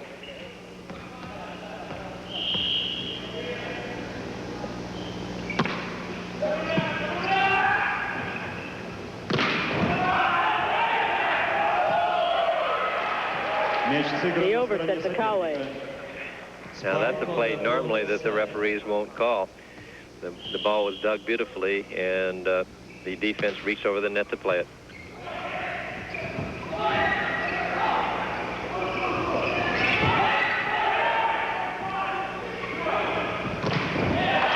Oh, nice play, beautiful set by Karch Karai. And they, Karch Karai and Dave Saunders, the person he set, as you'll see hitting the ball right now, are leading the American attack. Each have successfully spiked the ball 5 times.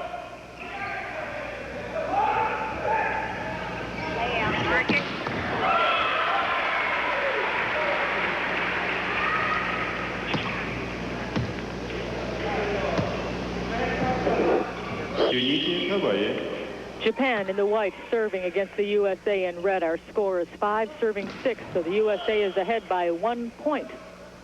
It is a side out for the USA as you watch Dave Saunders move back in the rotation to serve. David Saunders. Great serve by Saunders. 7-5. The score is... Member of the national team since 1982.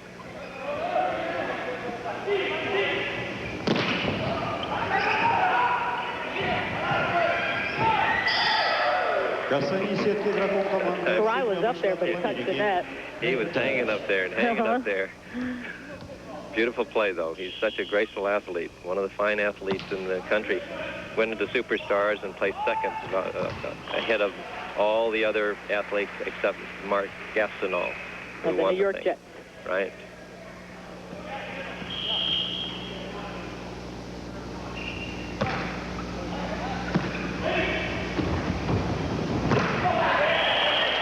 Blocked by Karai. Karai and Timmons up there very quick up. Move along that net. Watch this block now. Both players get quickly over as they read the set, and look at them both up there. Solid. Nice block. Timeout called.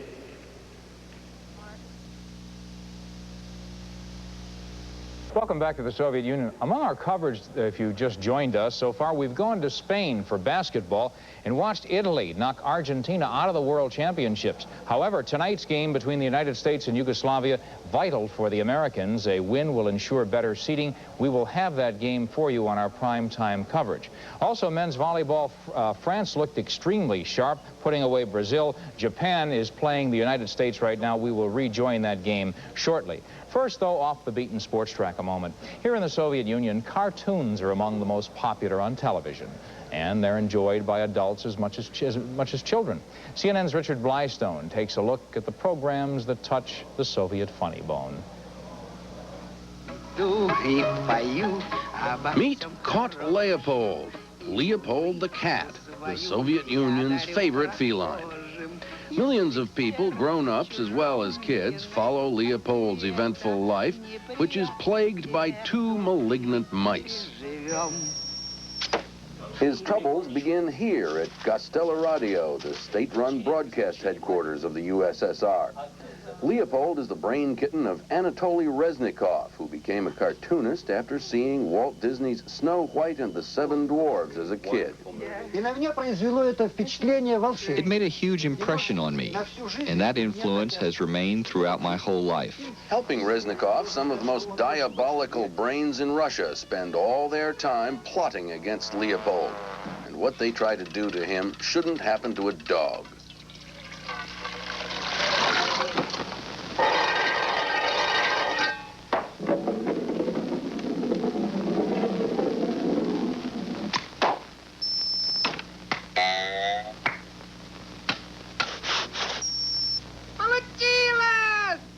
Leopold's anguished complaint about his lot in life, "Come on, fellas, let's be friends," has become a popular catchphrase.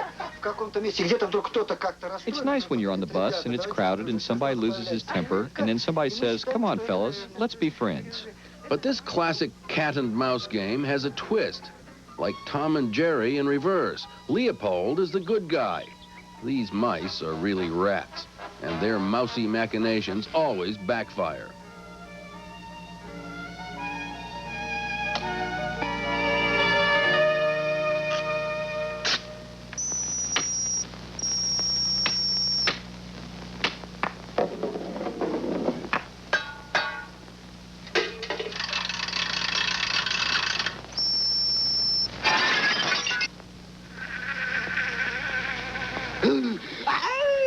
It's hard to find any political content in Caught Leopold, but as a motto for international relations, the world could do worse than, "Come on, fellas, let's be friends." So that's all, folks. For the Goodwill Games, I'm Richard Blystone.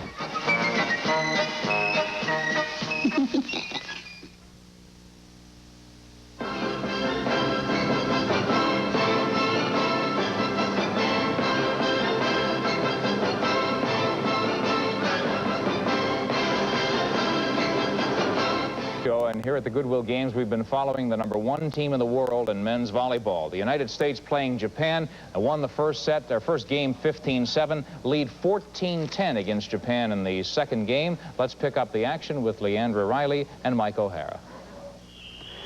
Doug Partee continues with his service in game #2 of the match against Japan. 13-10 is our score. The USA is on top.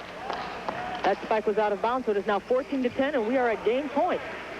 Tanaka very discouraged at that play. He thought he had the line, missed it.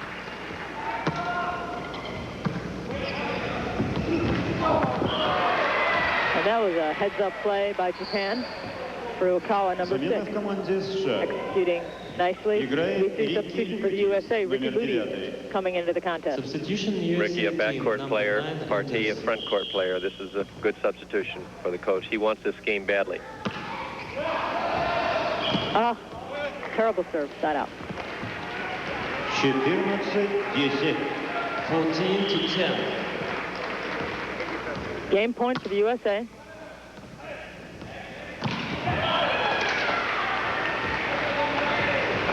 The block was there, but it came down on the USA side.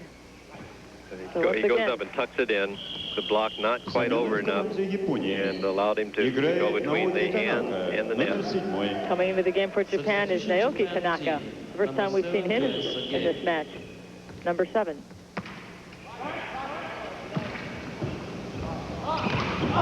Simmons into the block.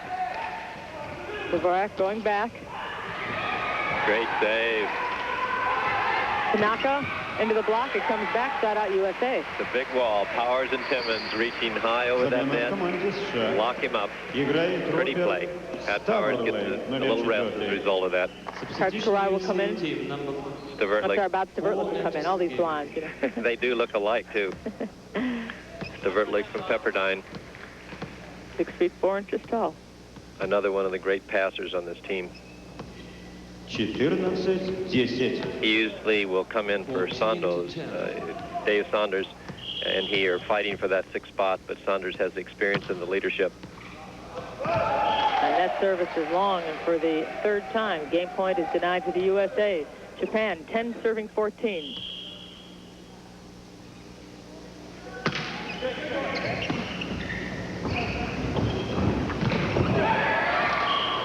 That one off the block. Smart play by Kartkarai as they rotate. Steve Timmons will serve, and coming into the game, Doug Partee. Coming out, Ricky Ludi. Substitution USA team. Partee giving him that huge block up there. And, of course, Dusty at 6'3", the short man, but still blocks awfully well.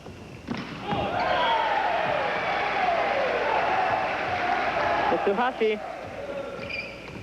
Here's Mitsuhashi uncoiling, and he hits right between the 2 blockers. Karai. Quick play by Karch. Dusty popping it up to him, as he's done so many times over the last half a dozen years. They execute that play flawlessly. For the 5th time, the USA is at game point. Tanaka into the block. It's still up. Still up. Little miscommunication. Timmons goes into the block, and that one finds the ground. Shot out Japan.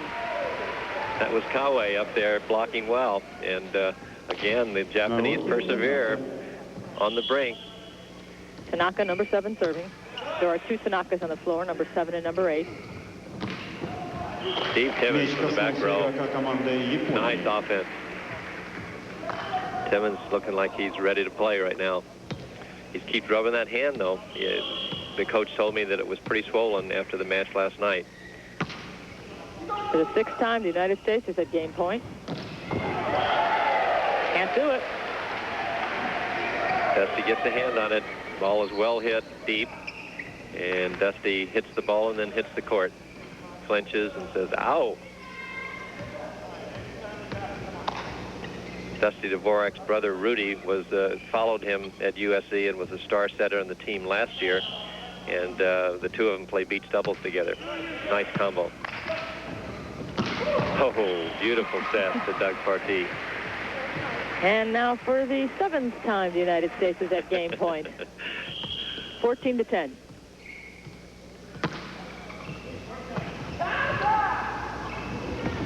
Tanaka into the block. Coming over free. Dvorak setting. Goes back to Stavurtlik. Stavurtlik puts it away and ices that game. Finally, after 7 tries, the United States wins game number 2, 16-10, taking game number 1, 15-7. 2-0 is our score in this match. Volleyball, as the United States team apparently moving on, no problem with Japan. We'll pick up action in that 3rd game. But first, light heavyweight action. Let's go back to the Olympic Sports Complex. The pride of Springfield, Illinois, Harvey Richards in action against Niels Matson of Denmark. Light heavyweights, and for the call, Skip Carey and Paul Horning. Light heavyweight division, 178-pound limit. Harvey Richards from the USA, who defeated Ruben McKeary to get here against Niels Madsen of Denmark. Yuri Frolov of the Soviet Union is our referee, and we're underway. Richards, of course, in the blue outfit, the dark blue. And an impressive start. Had to stop the fight in the 1st round. In Harvey's first fight, he looked great. Springfield, Illinois, 22 next week. Got 8 sisters at home watching, I'll tell you that.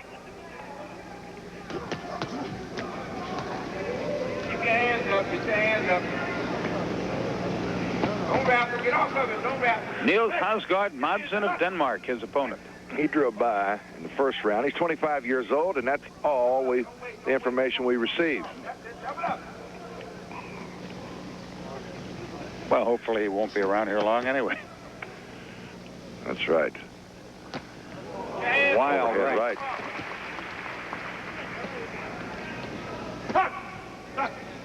Harvey's got a wide stance. When he moves in, he spreads those feet out and he gets set.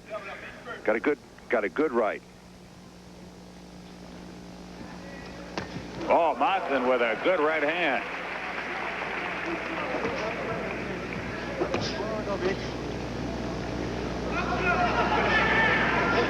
Harvey Richards from Springfield, Illinois, as Paul mentioned. Good left by Richards. The right was blocked.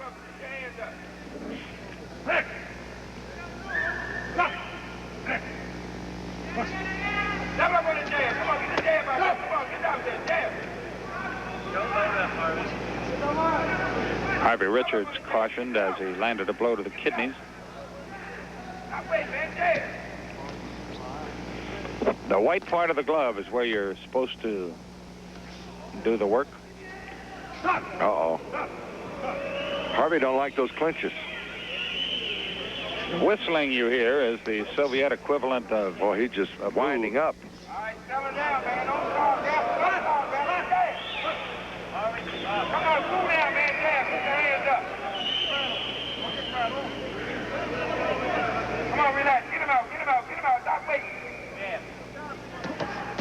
The right-hand lead scored by Harvey Richards.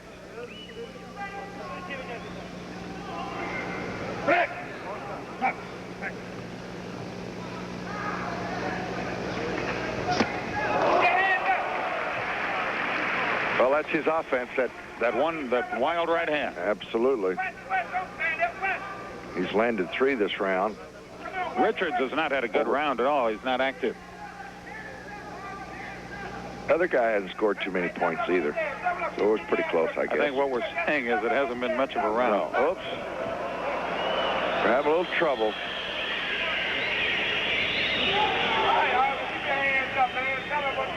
"26 seconds left in perhaps the most forgettable round of the entire competition." Come on, keep your punches going. Come on. That's it. Keep the punches going. It's the best advice you can give these youngsters. All of a sudden, Harvey started to use his jab. He'll win the fight if he does. That's all he has to do.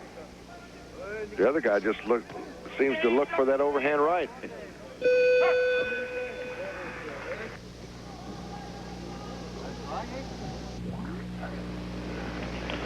Well, we hope for better things in the second round as Denmark's Niels Hausgaard Madsen fights Harvey Richards of the USA. The first round was horrible.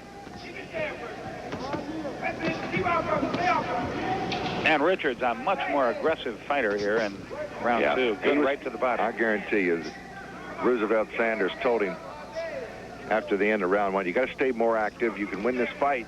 Get a lot of points on this guy because he don't throw a lot of punches. And if you do, you're going to win. Madsen has one offensive ploy, and that's a right-hand lead. And then he tries to tie him up and just kind of waltz him backwards.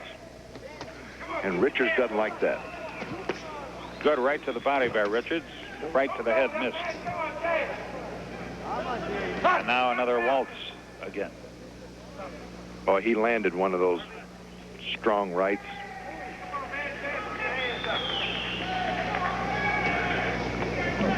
A point has been taken away from Niels Hausgaard Madsen for holding. Boy, and that's a big point. Because most of the rounds, as we say, are 20-19. You almost got a good right. There's Madsen that good got right. One in and a standing 8 count as a result. That's his attack, that right hand. But he missed with the left. It's wild and woolly in there. He goes after him. And why not? Keep it jab, whip the jab, get the jab. Come on, Harvey, jab. Jab it.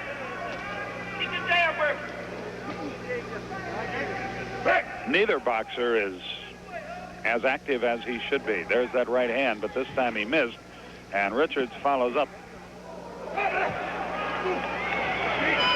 He got hit low. At least he says he was hit low, and he's going to get a standing 8 count. See Roosevelt Sanders. Harvey looked over at him and said, keep your hands up. Keep them up. Now he wants...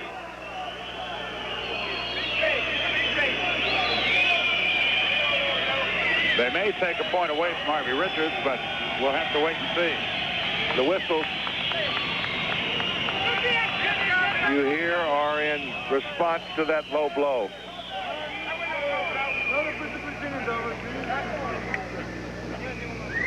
Let's look again here. This might be over with. Disqualified. He might have got disqualification.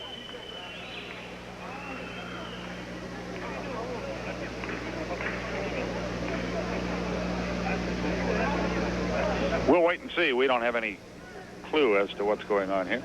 Roosevelt Sanders just came by, and he said, I think we got a disqualification. Even he's not sure, and he's the coach, so. And again, that's not his fault. It's the language barrier. Well, let's see if we can pick it up.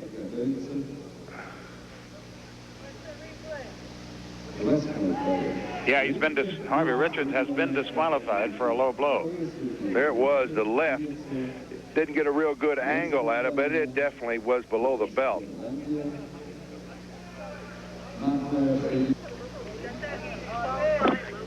Disqualified low blow. That's the official word that we get now. Low blow. And you hear the Soviet crowd is not happy.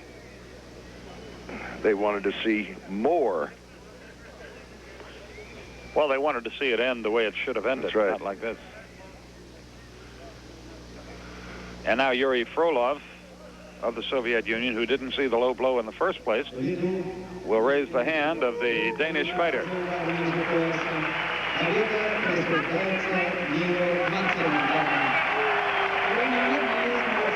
Harvey Richards is stunned. He doesn't know what happened.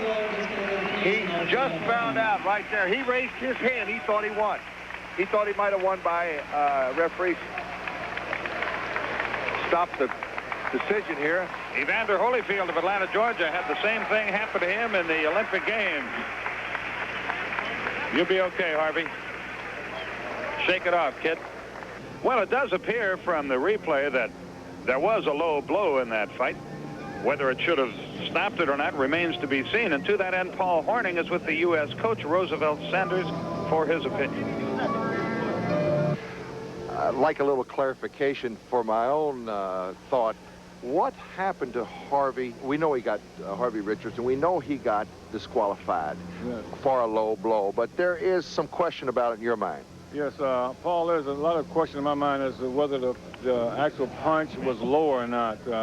From my vantage point, the punch did not appear to be low. The referee determined in his own mind that the punch was deliberately to be a low blow. It's completely his decision in making that, and he disqualified Harvey Richards on that basis. Is there a protest? There is an official protest in now with the judges, and they're going to view the films of the competition. And I understand if it proves to be that the punch was not low, it could be overturned, and Harvey would be declared the winner. Yes. Roosevelt, I must tell you, from our vantage point, what we saw, it was a low blow. It did go below the belt, but as far as being intentional, who judges that? Well, Paul, that's the referee's decision. He made the point to say he determined it to be deliberate, and what criteria he used to determine, I'm not aware of at all. It seemed as if the Dane was ready to go. I mean, I thought on most disqualifications, on a low blow, the boxer who was hit by the low blow, he couldn't continue on. The other fighter would be disqualified. In this case, he was ready to go. Yes, I feel that also that the young man was maybe ready to go, or he had, so to speak, thrown in the towel. Mm-hmm. Harvey was coming on with his punches. He was scoring effectively, and I feel that the momentum of the bout was going towards Harvey. And it's disappointing. I know the kid's heartbroken, right? Very heartbroken and disappointed, and he's a little dismayed as to what happened. He was ahead, we thought. Yeah. Didn't you think he was ahead at the time? I felt he was ahead, yes. And when the whole situation developed, we're standing up there, and my mind went back to 1984 when our current light heavyweight champion got the same thing determined on him, a foul punch. Leslie King told me there is definitely a protest on the part of the boxing team, but the chances of them overturning something like this is very slight. Is that true? It's very slight, but I'm going to hold with every thread of the slightest bit of thread and hoping that it goes our way. All right. Roosevelt Sanders of the U.S. boxing team. Okay, Paul, thank you. Paul Horning with Roosevelt Sanders, the U.S. boxing coach, and we'll keep you up to date on how that protest goes. It's a long shot, but you owe it to the kid to give it your best shot if you're the U.S. coach. That's what Roosevelt Sanders is doing. And the boxing venue and the Goodwill Games will continue momentarily. No word, no reaction on the protest filed by the U.S., but as of now, Harvey Richards of the United States is suddenly out of the Goodwill Games via disqualification. Boxing tonight coming up, Michael Bent, heavyweight hope of the United States. That on our primetime coverage, but it's volleyball next, so stay with us from Moscow.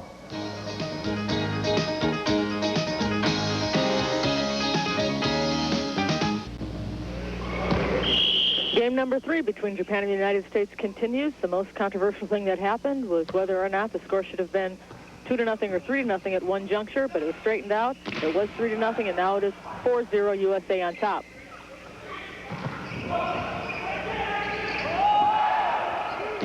Karai. Kanata. What a spinner that was by Karai to pull it away from the net.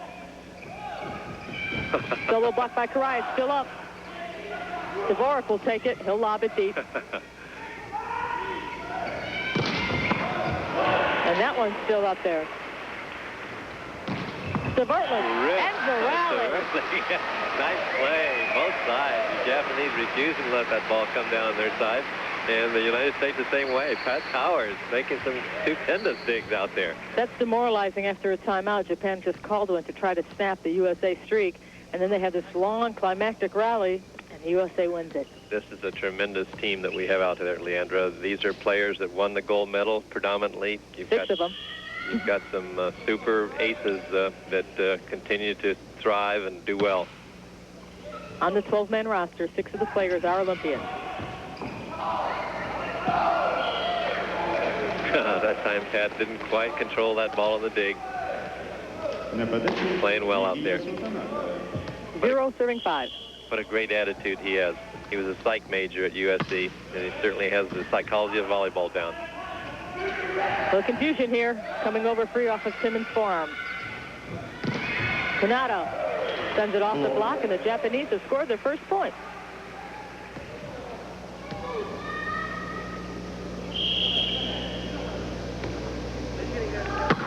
One serving 5. First bad pass for a long time. That was Bob Stavertlik. And again, they're gonna be going to Stavertlik every time. And all you have to do is just see what happens when the pass is not well executed. The offense has no chance.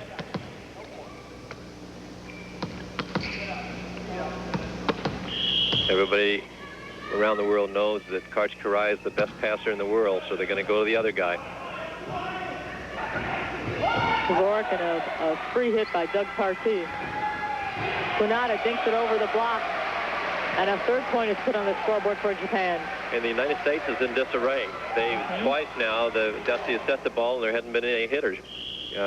So they have to start playing their game again. 3-5.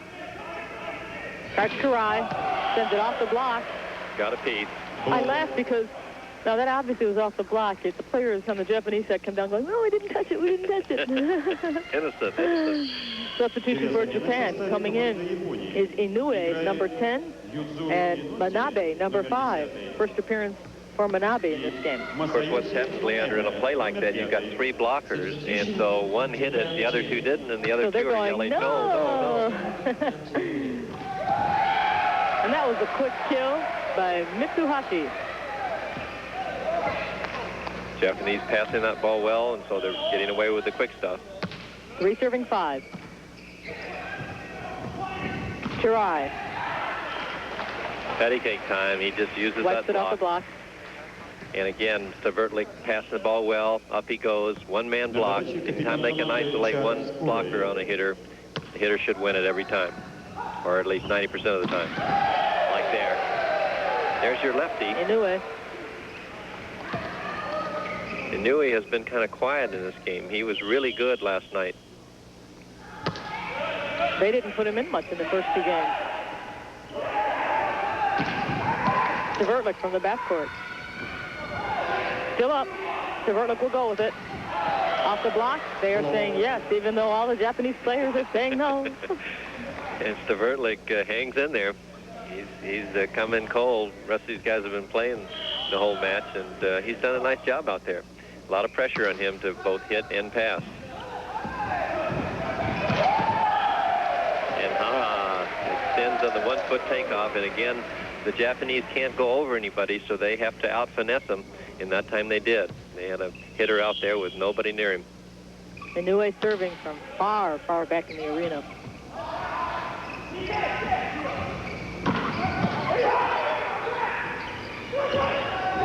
Kumada, nice dink, it's still up. Timmons flips it over. Timmons passing, Dvorak setting. Pat Powers will kill it. That he does. What a hammer. And the hero of that play was Karchi Rai, who came all the way across the court to dig that dink, kept it alive, and down it goes. Pat Powers gets the hero's role, but Karch is the guy that kept it going.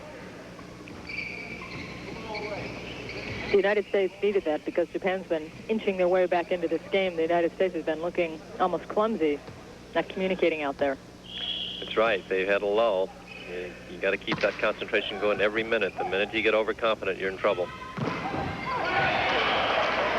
Block sends it over to Japan's side, and the USA gets the point. It is now 6-3. That was Stavertlik and Timmons going up, and look at this wall. They get a piece of it. Big red. Timmons. Again, this time Timmons and Powers. And suddenly the American block is becoming very effective offensive weapon.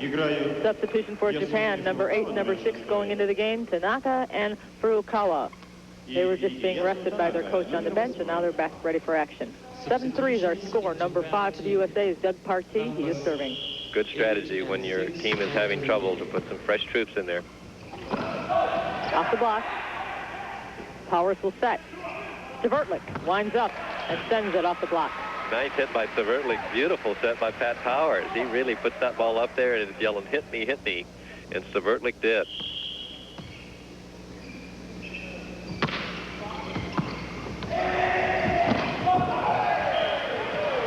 That time they used Big Red. Steve Timmons hit it off of him and out of bounds. Every frustrated hitter in America would love to have a great setter like Dusty Dvorak. Mm-hmm. You just lick your lips when you... Setter makes it for you. Stavertlik. By the way, Dusty Dvorak in high school had one of the finest coaches and one of the best setters in history, Rolf Engen, who was a premier setter for about a decade for the United States. Did it all, won all the national championships, and he taught Dusty how to set the ball. And I hope in turn Dusty passes that knowledge on to the next generation of volleyball players when it comes time for him to retire. That's right. And to keep the program great. Timeout is called. Our score, the USA 9, Japan 3.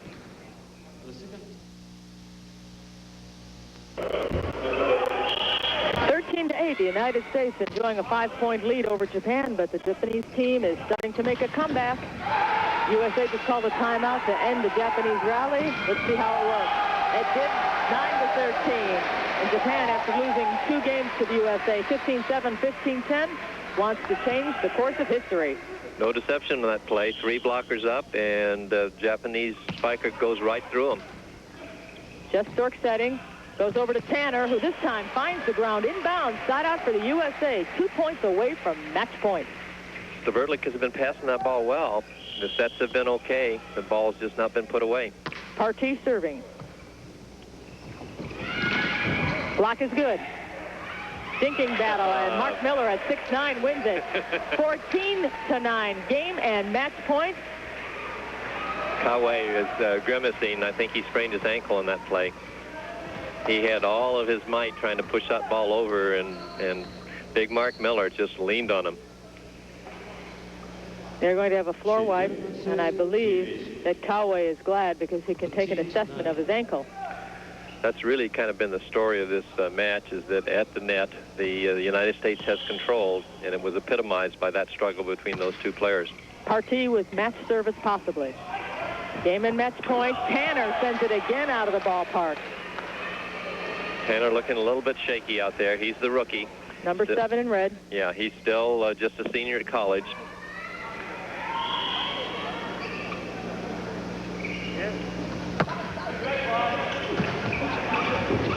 Stork going to Stvertlik, who gets it blocked back right in his face. It is 10-14. Japanese trying to start to fire up here. They've made some nice plays, and this time they block him down. 8 Stvertlik alive. Shinichi Coway serving for Japan. Mark Miller fakes. Tanner goes down, and that time it works. Troy Tanner reaching high, extending well, and here it is. Here comes that snap. Nicely struck ball. One-man block to hit pass. Stvertlik serving game and match point. Block goes out of bounds.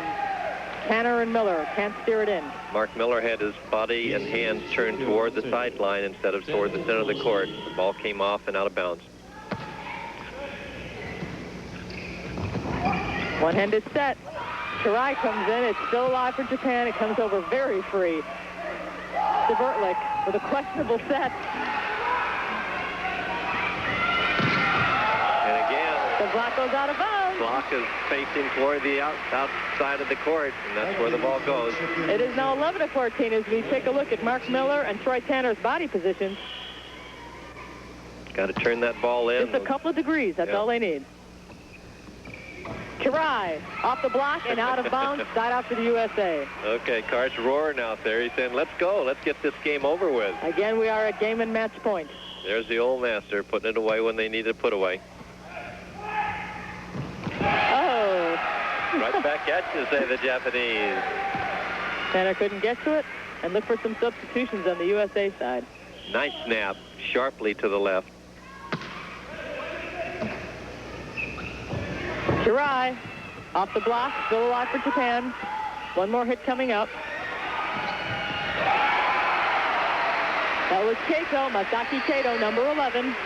And here's a substitution for the USA. Pat Powers coming back in.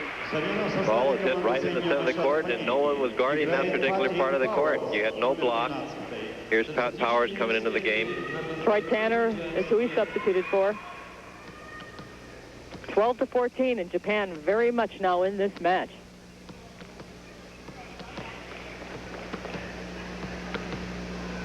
Tanner mumbling to himself because he had that game put away. He had an overset. All they had to do is whack it, hit it out of bounds. That happens, so to the best. Yep. You just keep on forging. Here's a United States team that makes its living on being able to side out. Here's their chance to prove it right now. 12-14. Number 8 for Japan is Mikiyasu Tanaka. He is serving. Stvertlik, Nice good pass. passing. Karch Kawai lobs it into the middle, but it's still over. Stork going back to Powers. Great name. Some question as to whether that ball was dug or whether it hit the ground, but thank goodness the United States kept playing. Pat Powers ready to rip. Mark Miller will serve. Again, we are at game and match point for the USA.